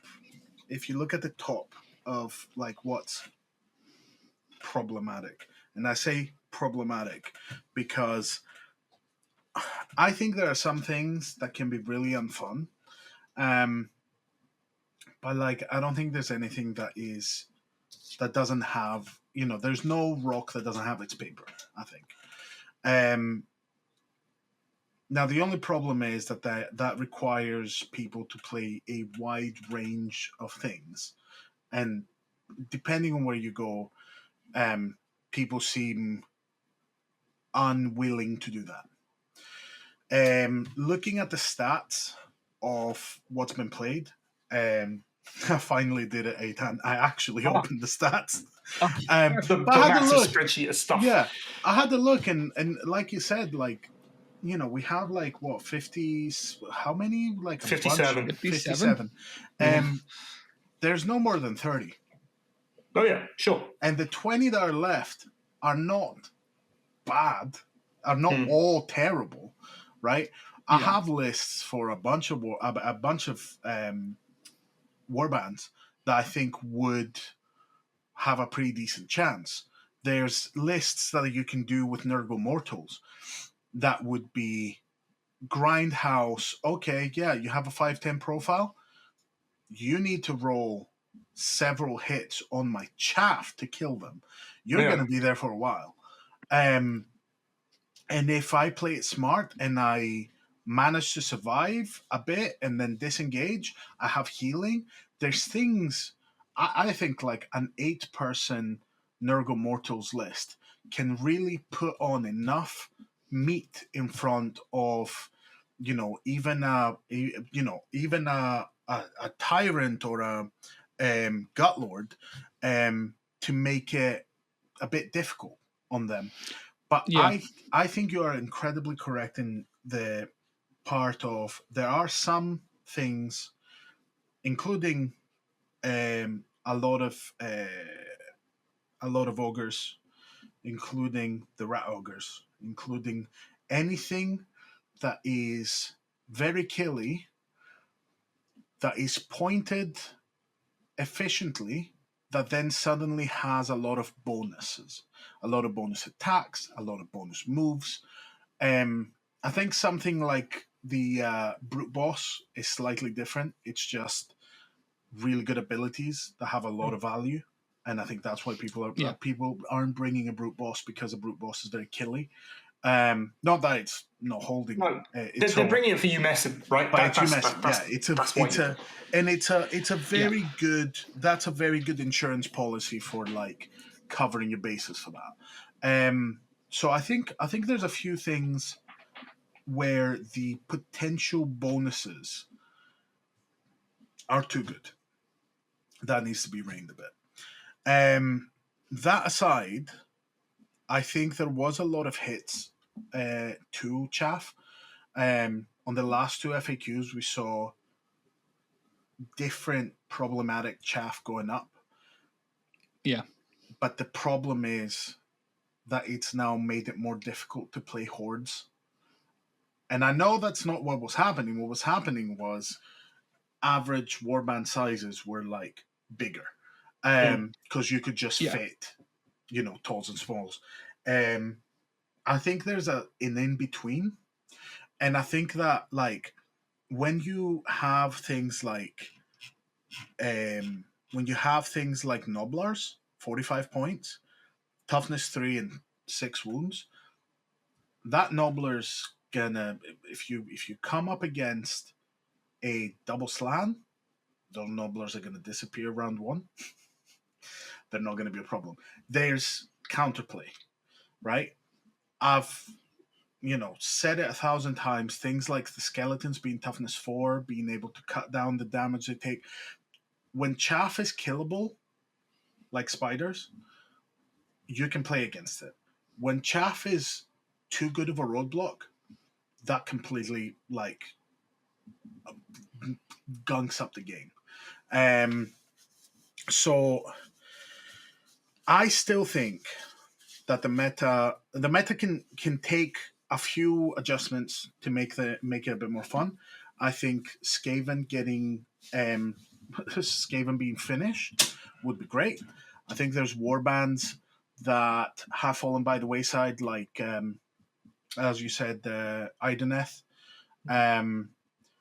that I'd love to see what they do with them down the line. I'd love to see like proper, like the whole idea of like the ebb and flow of the tide, great, but like they're almost there with it. I think it's almost a tweak, there. Yeah. a little tweak. I think it's just not good enough. But the thing is, and I don't want to put too fine a point on it, but when the Ogroid Myrmidon and the Fomoroid Giant Crusher got their points increases, it's 5 and 10 points. You can't tell me that suddenly having a Titan built around a Fomoroid Crusher isn't viable anymore. You can't tell me that Hrothgorn isn't viable anymore. You can't tell me that Varangard and Ephilim isn't viable anymore. Like, I feel like, and none of these have been like nerfed to death, right? So No. I think a big part is flavor of the month. I think a big part is people are waiting for other people to find what's new and what's fun. Yeah.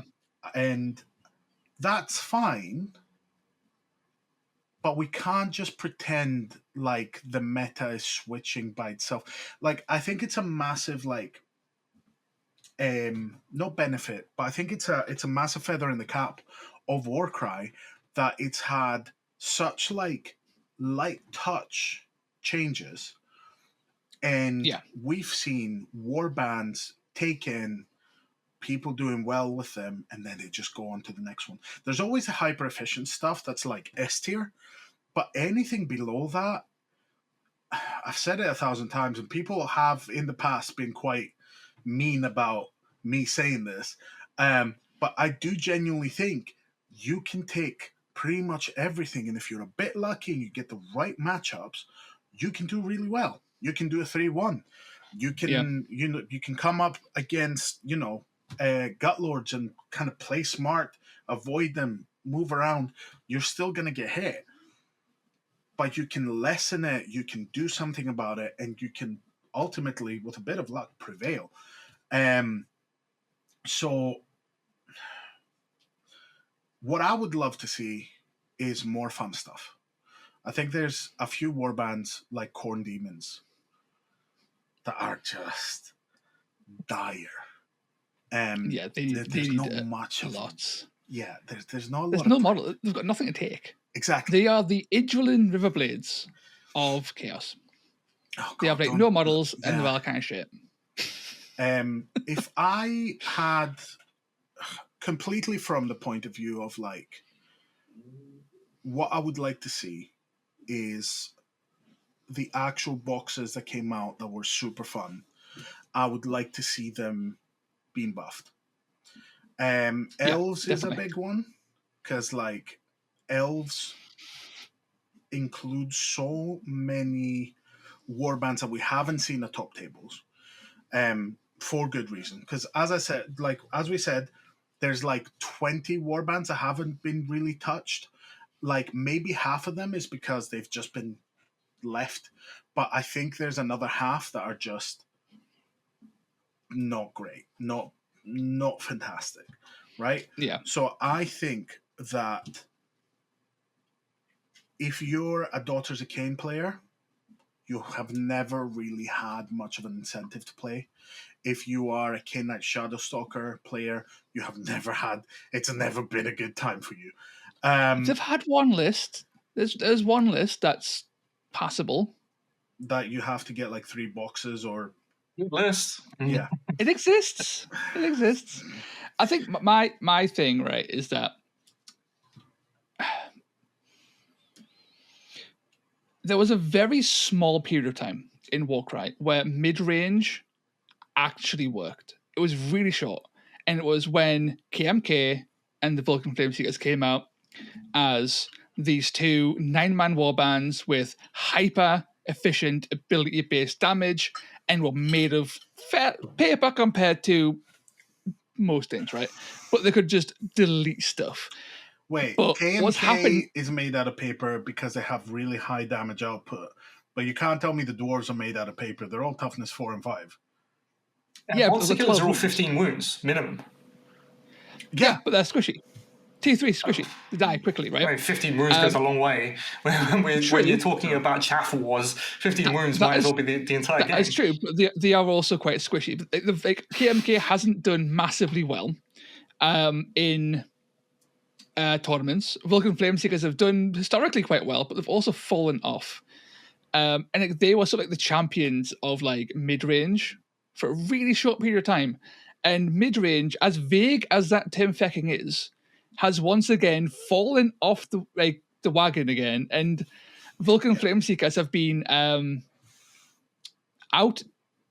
The damage in Warcry is now too high, and they die too quickly, I think, is their current issue. So their massive damage no longer matters because they can't stick around long enough to put it out. Against top tier warbands, where they could have in the past, and that's no longer the case. I think KMK suffers in a somewhat similar way, but less so because they are a bit tougher overall. But I would like to see mid-range actually come back and be a thing. And elves should be mid-range. Right? A lot like the last 4 warbands were all mid-range, all like 8 and 9 man warbands, and none of them worked. And it kind of sucks. And like for me, a mid-range elite warbands have a massive stats. Horde warbands have kind of shitty stats with some okay stats here and there. Like for me, a mid-range warband should have abilities that do fucking crazy damage. You have to invest resources to do your damage. So you see that with KMK, you see that with fucking Flameseekers. Their damage output isn't great individually, but they can spike like fucking crazy. I want to see more of that. That is the fix to elves. All elves that suck are fixed if you give them a super efficient double that spikes their damage like absolute crazy. But you've got to spend resources. You have to make the right choice at the right time to invest resources to do it. It doesn't exist anymore. Do it. Fix it. Someone, please. So the question is, right, all the things that people are bringing today still existed then. That's true. Like nothing has changed in terms of the model pool, apart from the addition of like Croxigor and Rat Ogres. There's nothing really like in the pool of fighters that people bring that have changed. The only thing that's actually changed is that people have migrated more and more to the extremes of profiles. Yes. So the question is, hitting those extremes, will that allow these warbands to come back? Or are people just going to go more and more extreme? In which case, if they do, then maybe that lack of one model will be enough for these 9-man whatever warbands to be able to do their thing. Anything that is at the highest end that can do, 3 or 4 attacks in a round if you place it right, I think that requires, so you can just put the points up on that, and you're very much like, yes, this is more expensive than it would normally be, but you get all of the abilities. I feel like it's just the ability cost is not properly costed very often. But I do really like the idea of what you get with mid-range is security. Of like, I think like things like Blood Warriors have some really good abilities like that, but they're just not enough. Because you've got Blood Warriors with the spike hand, the punch dagger. They have the thing which is more or less like what, three guaranteed damage, which is like fine. But if you run up to something, you do a guaranteed 3 damage, it takes a double, and then you roll your 3 attacks, and then you maybe do another 2, that's 5. That's not going to kill a Nobbler. Whereas if it was like 7 damage, to be thematic, is it 7 that's Corden's number? Was it 8? If it did 8 damage, it would pretty much consistently kill a chaff. You just walk up to something, if you walk up to a Nobbler, you punch it in the face with a punch dagger, and it just dies. Yeah, but that's just too good against these kind of elite warbands that, It is. Put it on a 3+. It's still like better and more like efficient. And I think having efficiency tied to like mid-range models that can die then opens up elites having a bit of defense against that.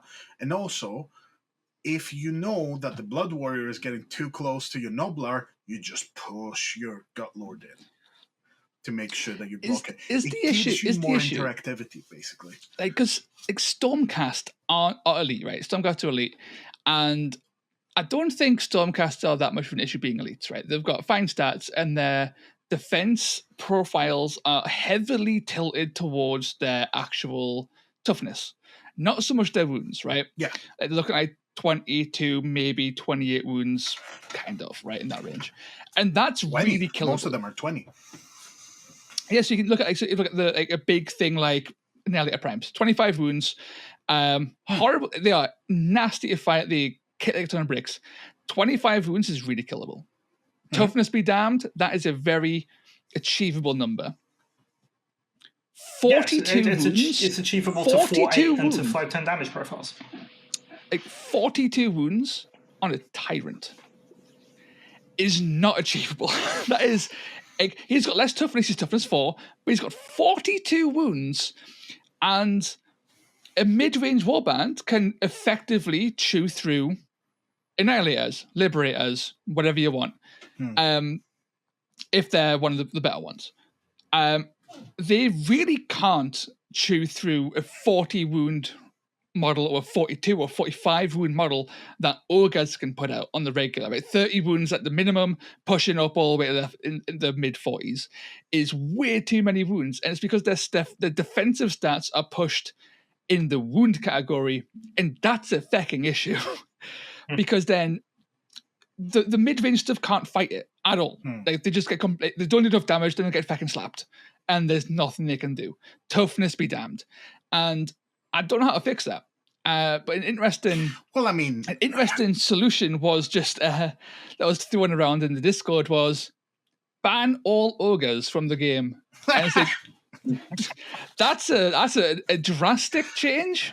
But that does solve one of the issues. Was that GW like offering that? Like, oh, just cut half the options. That's gonna solve the problem. No, like, why? What? Like, okay.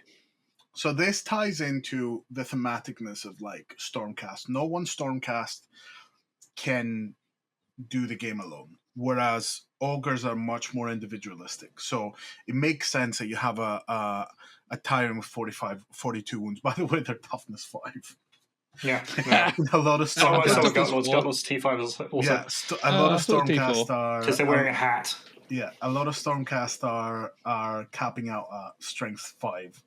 And the idea and the thought process around it is that you need to get 2-1. You need to kind of focus fire and kind of trap something like a tyrant, and take it down with efficiency and with like bonuses and stuff like that.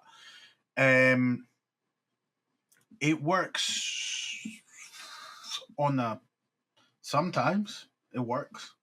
I think you need to be very careful. I think you need to play it very well. I would certainly, as a Stormcast player, would not have fun like playing into ogres. It's just not. You have to be super careful. And even other things like as fun playing in ogres, honestly. Yeah, well, it's the high toughness and the 42 wounds. I think if it was like T4 and 42 wounds, then maybe you could kind of, if you can hit things consistently at a high strength, then sure. Yeah. But yeah, I think, though, on the other hand, like 325, you just don't engage. Like, that's always been my game plan for like that kind of stuff, because you'll have a tyrant, that's a third, or you'll have a Gutlord, that's a third. You're not bringing a tyrant. You're bringing a Gutlord because a Gutlord is like 30 points or 40 points cheaper than a tyrant. It's like whatever. And it puts on more damage, and it's got everything you want. Yeah. So you're gonna have either your Iron Guts, probably, I would say. Have a couple of those, and then just fill the rest with Noblars. And then as a Stormcast, what I would probably target is get the Noblars. then suddenly you're left with a warband that has 3, and then just kind of either feed Stormcast slowly and kind of get abilities and stuff like that and try and get damage through. Yeah, but it's kind of miserable. Let's be honest. Like, it dawns on us a little bit after my little rant about ogres. Right? Is that like, fuck elite players, have more hordes. They should suffer. And then the natural concept of mid range is actually literally elites. So it would make sense that they should struggle against elites. I kind of get that. Yeah, but I think when also, hordes exist in the game and elites exist in the game, I think mid range is pushed too far out. Yeah. And they don't have a place anymore. Also, and I would like that changed a little bit. Keep in mind that as a sort of elite warband, if you build ogres as slightly elite, they still have on the mob path to move like ages away, and they still have might makes right, which means that they, even if you try to put even if you try to engage, like let's say you're playing a horde with spiders, you put a spider in front of them, you're just giving, it just means they have to use might makes right, but they still get to kill something, move, and then potentially kill something else. Might makes right is like one of the big issues with ogres is that you can't do usual delaying techniques that you can do with other elite warbands. It's like, nah, man, I'll fucking go anyway. I'll run through you. Don't give a shit. But that's because I think that's because that's the same reason why ogres kind of rat ogres feel a bit off. I think the shooting ones are fine, but like the melee ones feel a bit too over, and that's because they have 2 different ways to get bonus attacks, and unless you are sacrificing every potential action on counters and ways to just get some damage on them, they can effectively do it for free. So I think that's just bonus attacks and actions on elite units being a bit too efficient. Now, you never see that being a problem in Stormcast, and that's because Stormcast have slightly more reasonable profiles. You've got the 3/5s, which is the Annihilators, but that's still like quite, as you said, quite killable. On Questor, you have 3/4 profiles, even though they're strength 6, and they're the better ones. And you're like, if a 3/6, 3/6, 3/4 profile is like your better one, good luck, And they're all of their bonus shenanigans are never that much of a problem because, as you said, they are killable. High toughness, sure. I think also as well with Stormcast, like 3/5, if memory serves, is a really common profile in Stormcast. Is a 3/5 damage profile, and 3/5. It's a common profile in the things that are typically taken, right? Like the hammers in Questor, hammers in Annihilators, right? Yeah, other beings. Like, if memory serves, the average damage output of a 4-attack 3/5 weapon is like 11 wounds. That's a really big deal because 11 wounds means you aren't actually killing mid-range reliably, right? You are with one swing, you are leaving them horribly wounded and maimed, but possibly not dead. But then you look at the ogre profiles and they're rocking what they're gluttons. I think a 4/8, crushers are 4/8, got loads of 5/10, and then suddenly they don't give a shit. Yep. They're slapping through that mid range at nothing, and there's not much other than avoiding them that you can do about it. And I think it's like overtuned damage could be the issue. Like having high wounds could be fine. It could just be the fact they hit too fucking hard. Okay, thought experiment. Okay, ogres, instead of being on that 4/8 damage profile, they all went to 3/5. Gut lords go to like 4/6 or whatever. I like a 4/6. It's a fun profile. Yeah, it's a good profile. It's still a good profile. Keep their strength, whatever it is, right? Strength 6 on gut lords, whatever. That makes them fine, right? Yeah, like 4/6 is like. I think like a common sentiment I've seen as well is that like 510 and even 4.8s are a little bit too high. For like the actual damage output, and like going down to like more 3, like tighter, like I've seen more of an outcry for like tighter profiles, less swinginess, right? 510 is a huge damage profile. 4.6 is a really nice, it's a tight profile that's not as swingy. Like you can more reliably predict the damage you're going to put out. You're not going to just completely spike and do 30 damage out of nowhere and make everybody sad. And I like 4.6 as like a potential like damage cap to the game. Like 4.6 is like the highest you can go, and then there's like a 3.5, and there's like more. Give me more 2.3 profiles, right? Like like spear, like fucking zombies being 1.4. Fuck off. Wild, isn't it? 1.2, right? Have those chaff be like 1.2, right? It just the points maybe. Like I play zombies. Yeah, man. I play zombies. It's really funny. 1.4 is bullshit. It's a bullshit profile. No, I mean, it's bad. I'm especially on spawnable chaff, right? I understand the idea behind having something that is unreliable, but if it's lucky and it gets hit through, it spikes. And if you're lucky, you might get a skeleton to kill another skeleton. Woo. Or, another chaff. But it's just not... When it happens, you're like, oh, wow, I was lucky. And then most of the time, it doesn't happen. So, does it serve a gameplay purpose? I think quadrupling your damage on a 1.4 profile just seems like a little bit over the top. Right. Well, the point of a spear should be the range 2, right? Yeah. But instead, they got range 2. They lose an attack, okay, sure. Typically, yeah. But they gain a point of crit. But most of the time, they're going to be low strength anyway. So that attack that they lose isn't any meaningful reduction in damage.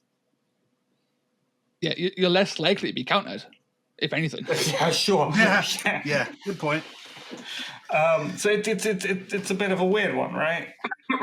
I really like how they did Dark Oath, how they split their Dark Oath between 4.3, 1.3 hand weapon guys and shields and 3.3, 1.3 spears. They didn't give them the +1 crit, but they gave them the range 2 and kept the stats the same everywhere else. And I like that a lot. I thought that was really interesting as a weird little change to how they do spears in the game. And I would like that more often. I would like to see profiles that are a bit less swingy on all ends of that spectrum. Give me more 5-1-1-1 profiles, like single finger. Yeah. That's what I want to see. More of those. Make spiders 8 attacks, 1 strength, 1 damage. Do it. Amazing. It's about the same amount of damage as they do now. Exactly, but it's way more fun rolling 8 dice. It's just more dice that counter. They also do that. Well, they die to counter anyway, right? It's just what they do. Me cry. Actually, no. Technically, spiders don't die to counter because you're never attacking with spiders. You get things to attack into you, and then the spiders use spider counter to damage back. Counter them to death. Oh, God, and don't forget, they also burn all of your quads on the Gifts of the Eightfold Watcher that never pays off. Ever. I used it 3 or was it 4 times in Warhammer World last time, and not one of them. I didn't roll a single 6. In all of my games of Brood, I have never. I don't think I've ever gotten it to land the 10 damage. Ever. I know. I try and use it every time it comes up. I'm like, you know what? We're gonna spider quad because eventually it's gonna hit. But it never has. Unfortunately, I'm retired from Tarantula Brood now. So after the community backlash, being forced out of the community backlash, yeah. Well, it makes the game too easy, doesn't it? It does. You had a lot of fun playing that. I have. It is the most stressful list to play, but I love it. Like, fair enough. No, it reminds me. I really enjoy the play style. It reminds me of. It's a really good list. I don't know how you do it, Toast. I think that's why I eventually moved towards, things like Ironjaws and Stormcast and stuff like that. I don't want to have to think about 12 models. I just want to think about 6. When it comes to Soulblight, like, I wasn't particularly excited to play Soulblight when it was voted by the patrons, because I've never really been. I've had like a death faction I've liked, and that was RBF. But upon looking at Soulblight and playing Soulblight a lot in recent weeks, it's the theme, man. They've got such a cool selection of models between all their Bladeborn, their huge unit selection outside of Bladeborn. You can make all kinds of super thematic lists. I'm a sucker for theme, and they have all of the themes on lock. It's great. Also, zombie dragons. Like, one day, zombie dragon meta. I'm gonna make it happen. Just you wait. Add Untamed Beast meta. Zombie dragon meta's next. Just wait. I mean, I will remind everyone that monsters are allowed a UKG. I don't know how much you'll be able to move around, because the tables I'm putting together are very, very thick with terrain. Demetrius, let me put it this way. You know, I've got a table of Sundered Fate.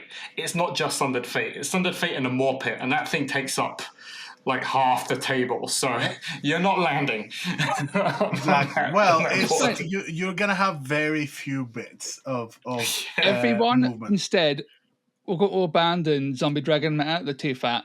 Chimera meta. The base is smaller than a Night of Shrouds. Knock yourself out. What?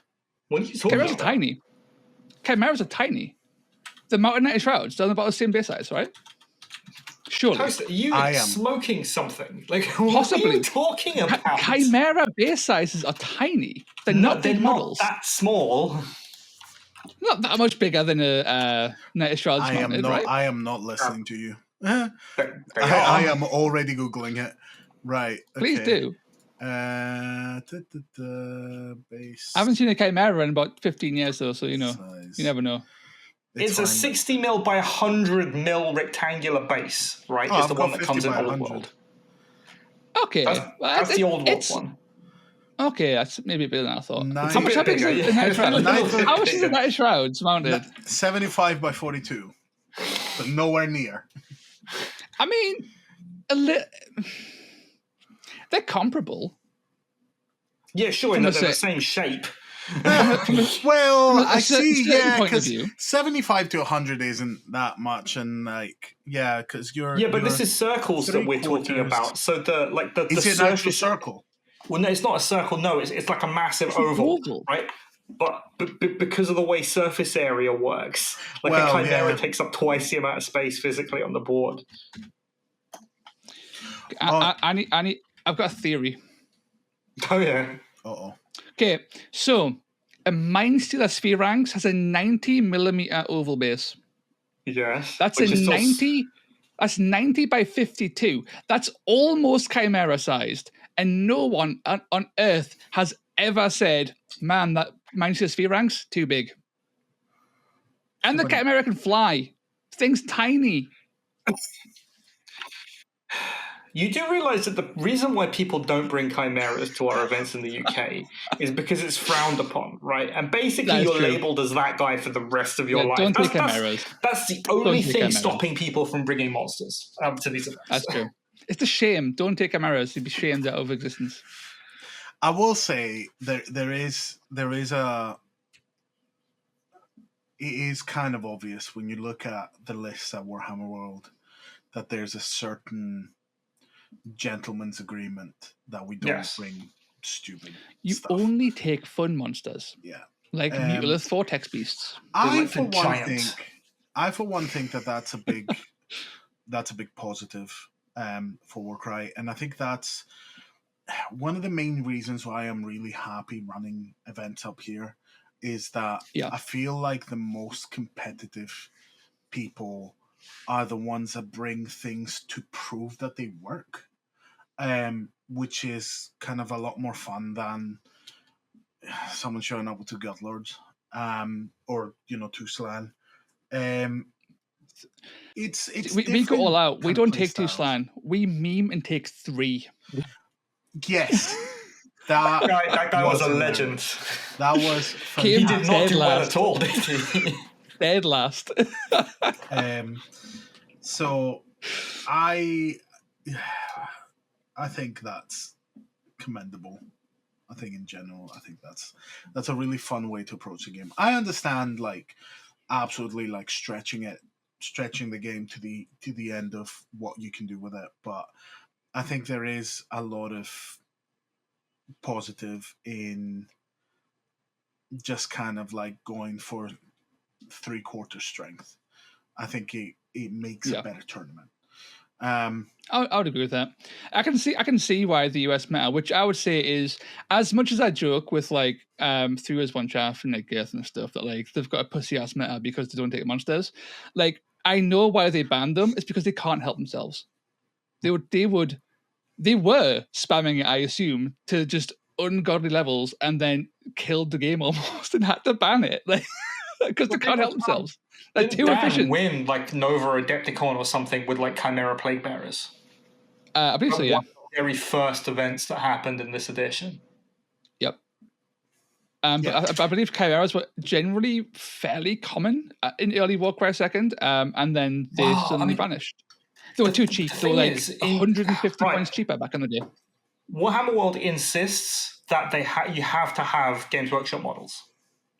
Yes. And for the longest time, Chimeras were not available. You just couldn't buy the things. So you physically couldn't play them, and you couldn't take third parties. So unless you were willing to pay 80, 90, 100 pounds on eBay for a Chimera, you basically couldn't bring them, right? Or you were a mad lad and played Chimeras in 8th edition fantasy during the Cataclysm of Magic or whatever it was called expansion. Storm of Magic, yeah. Yeah, there you go. Where they were first introduced. You still had one lying around. Oh, God, no. Stop it, grandpas. Enough. Oh, man.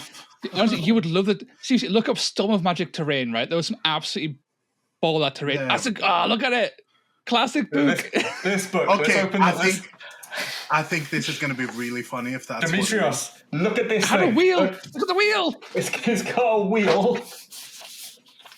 You start looking. You spin the wheel, and you find out where the magic is. Such a good book. Such a good book. I think this is going to be hilarious. No, it's not that. I did recently get one of my best man. Absolutely loves kind of older books, so whenever I find kind of older books, I buy them for him. So I was wondering if the latest thing that I bought was that. That was a great book. It wasn't so magic. It was Circle of Blood. Ooh, that's a classic. Damn, it's a good shout, isn't it? That's older than me, I think. Yeah. But I was like, how funny is it going to be? Because I forgot what it was. I was like, how funny is it going to be if I just come up with another one of those? I've got that. People haven't experienced Games Workshop on their fully coked up mode. At one point in 40k and fantasy, they just took a whole bunch of cocaine and released the most allegedly batshit crazy books you've ever seen. Their games have never been more broken than that edition of fantasy and the adjacent edition of 40k. Unreal levels of bullshit. It was the most fun I've ever had.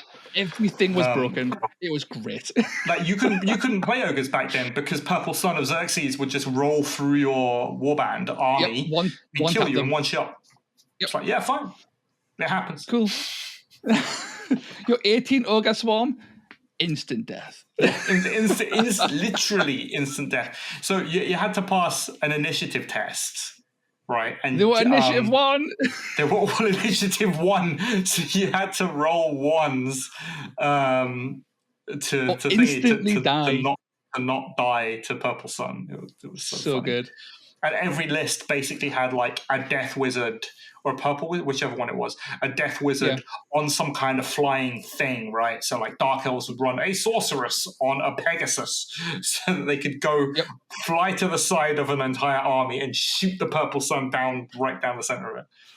And the best part was as well that you could almost guarantee it goes off because you could also take an item that was universal where they could just take a fuck ton of drugs, and almost guarantee an unstoppable cast at max damage and just wipe everything out. It was just the best. It was the best and the worst times. It was great. Don't play dwarfs. Love the Don't fact play undead. that this entire bit of conversation has been exactly like proving my point about Warcry being a dad game.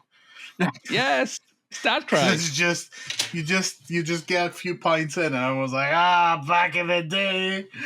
Back in my day. No, I am sad that I got to this game quite late. I think I would have had a great time. Oh, been crazy! You'd have been just like, I can do what? It'd be interesting, man. You missed. You missed the book, right? So this book. Right. It's got. Yeah, look. Oh.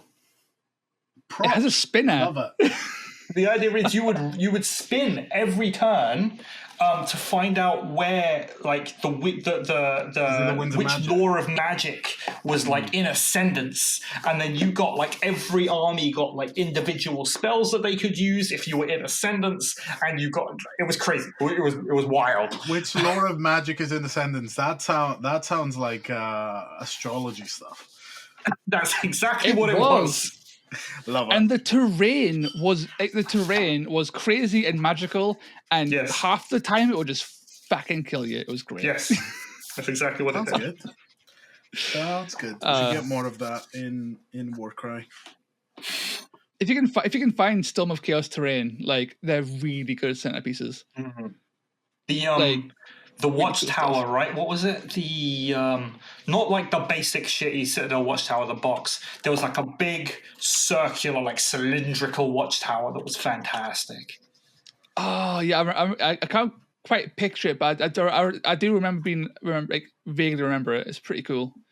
And the like lightning, the vortex of magic with the platform on top. Yeah, that wizards could mount for like uber power. Balewind Vortex and the Mage Wrath Throne. I looked it up immediately. An Element Games listing came up for the grand price of $21.25. There you go. Good times.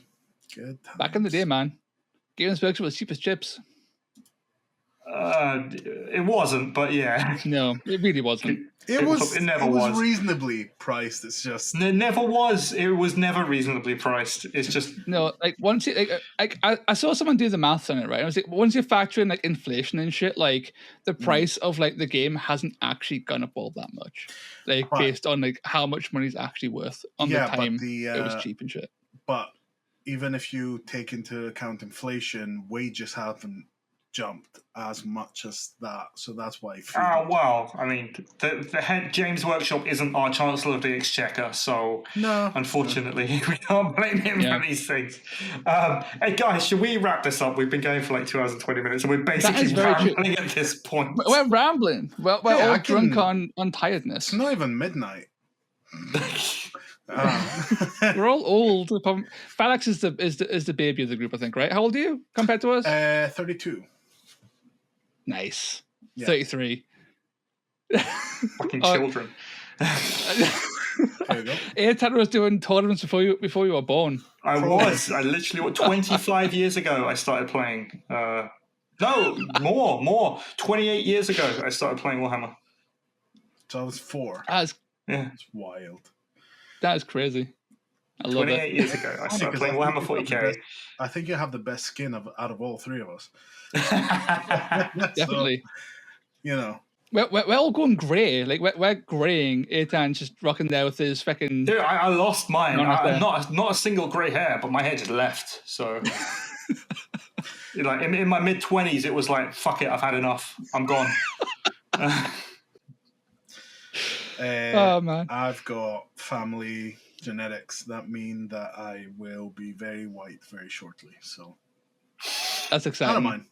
I like the fact that it's got this double hook there. So if it keeps going in interesting ways, I don't mind. But I dodged my genetics. My family tends to go fully silver by like 22. Completely dodged that shit. Fair enough. Because my dad's a milkman, probably.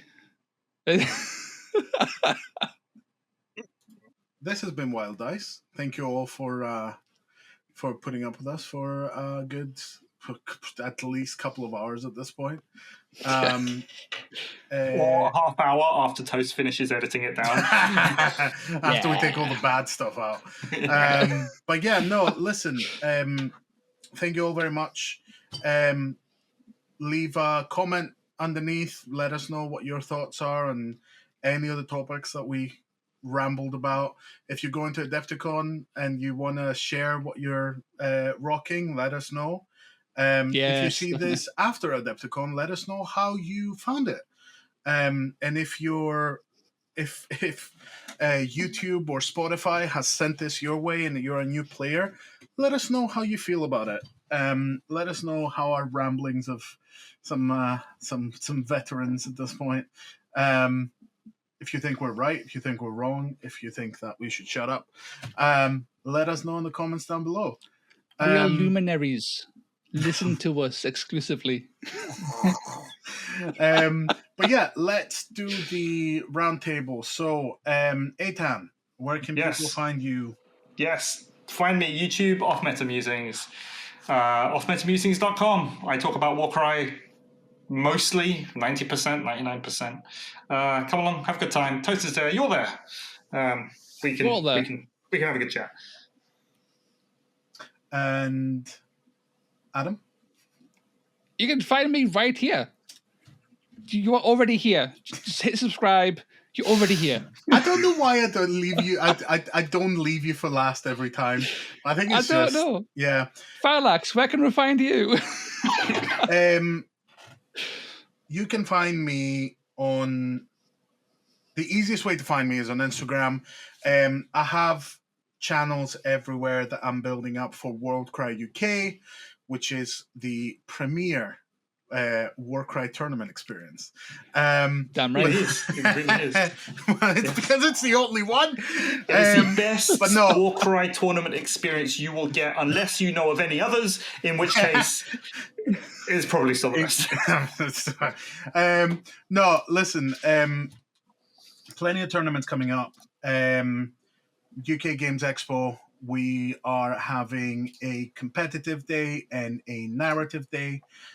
Competitive on the Friday, narrative on the Sunday. By the time this comes out, I think everything's going to be up on the website. So get your tickets. For the narrative, I don't know if probably I will have put some comms out. But I am working with the wonderful Warboss Kurgan from Animosity Campaigns. We love Kurgan.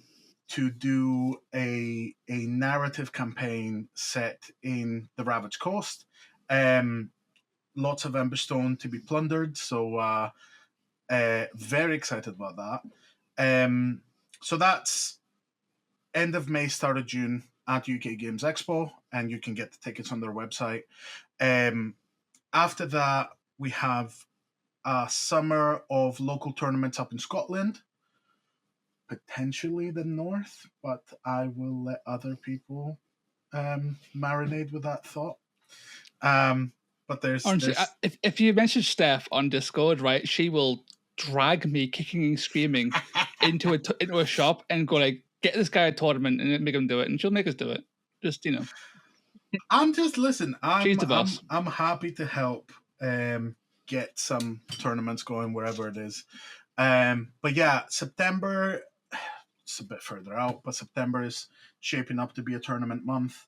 Tabletop Scotland is going to be at the start, and if LGT actually put on an event, that will be near the end. So that's on top of whatever official tournaments come up for the rest of the year. So and we'll likely all be at all of them. So if you want to say hello, come say hello to the Wild Dice crew. 100%. Yes. 100%. So yeah, it's shaping up to be a busy year. There's plenty of other independent places putting up tournaments. So I post all of my stuff both on the Discord, the Facebook Warcry group, and the Reddit. So have a look at those. I'll probably set up some way links to down below. yeah, I'll set up some way to like for people to sign up for like specific Warcry stuff. I just haven't gotten around to it yet, but plenty of time. So I'll be doing this for a while, I think. So yeah, if you're tournament inclined, have a look, see if I'm running anything near you, and if I'm not, take a shot at it yourself. It's quite fun and quite rewarding if you have the turn. Or just message Philax and say, come down here and do it for us. And he probably will. Oh, well, yeah, to be honest. He's got the bug now. Yeah, 100%. But yeah, that aside, my Instagram, I post things that I paint. That's pretty much it. Sexy. Well, until next time, everybody, we've been Wild Dice. See you all in a bit. Yeah. Bye.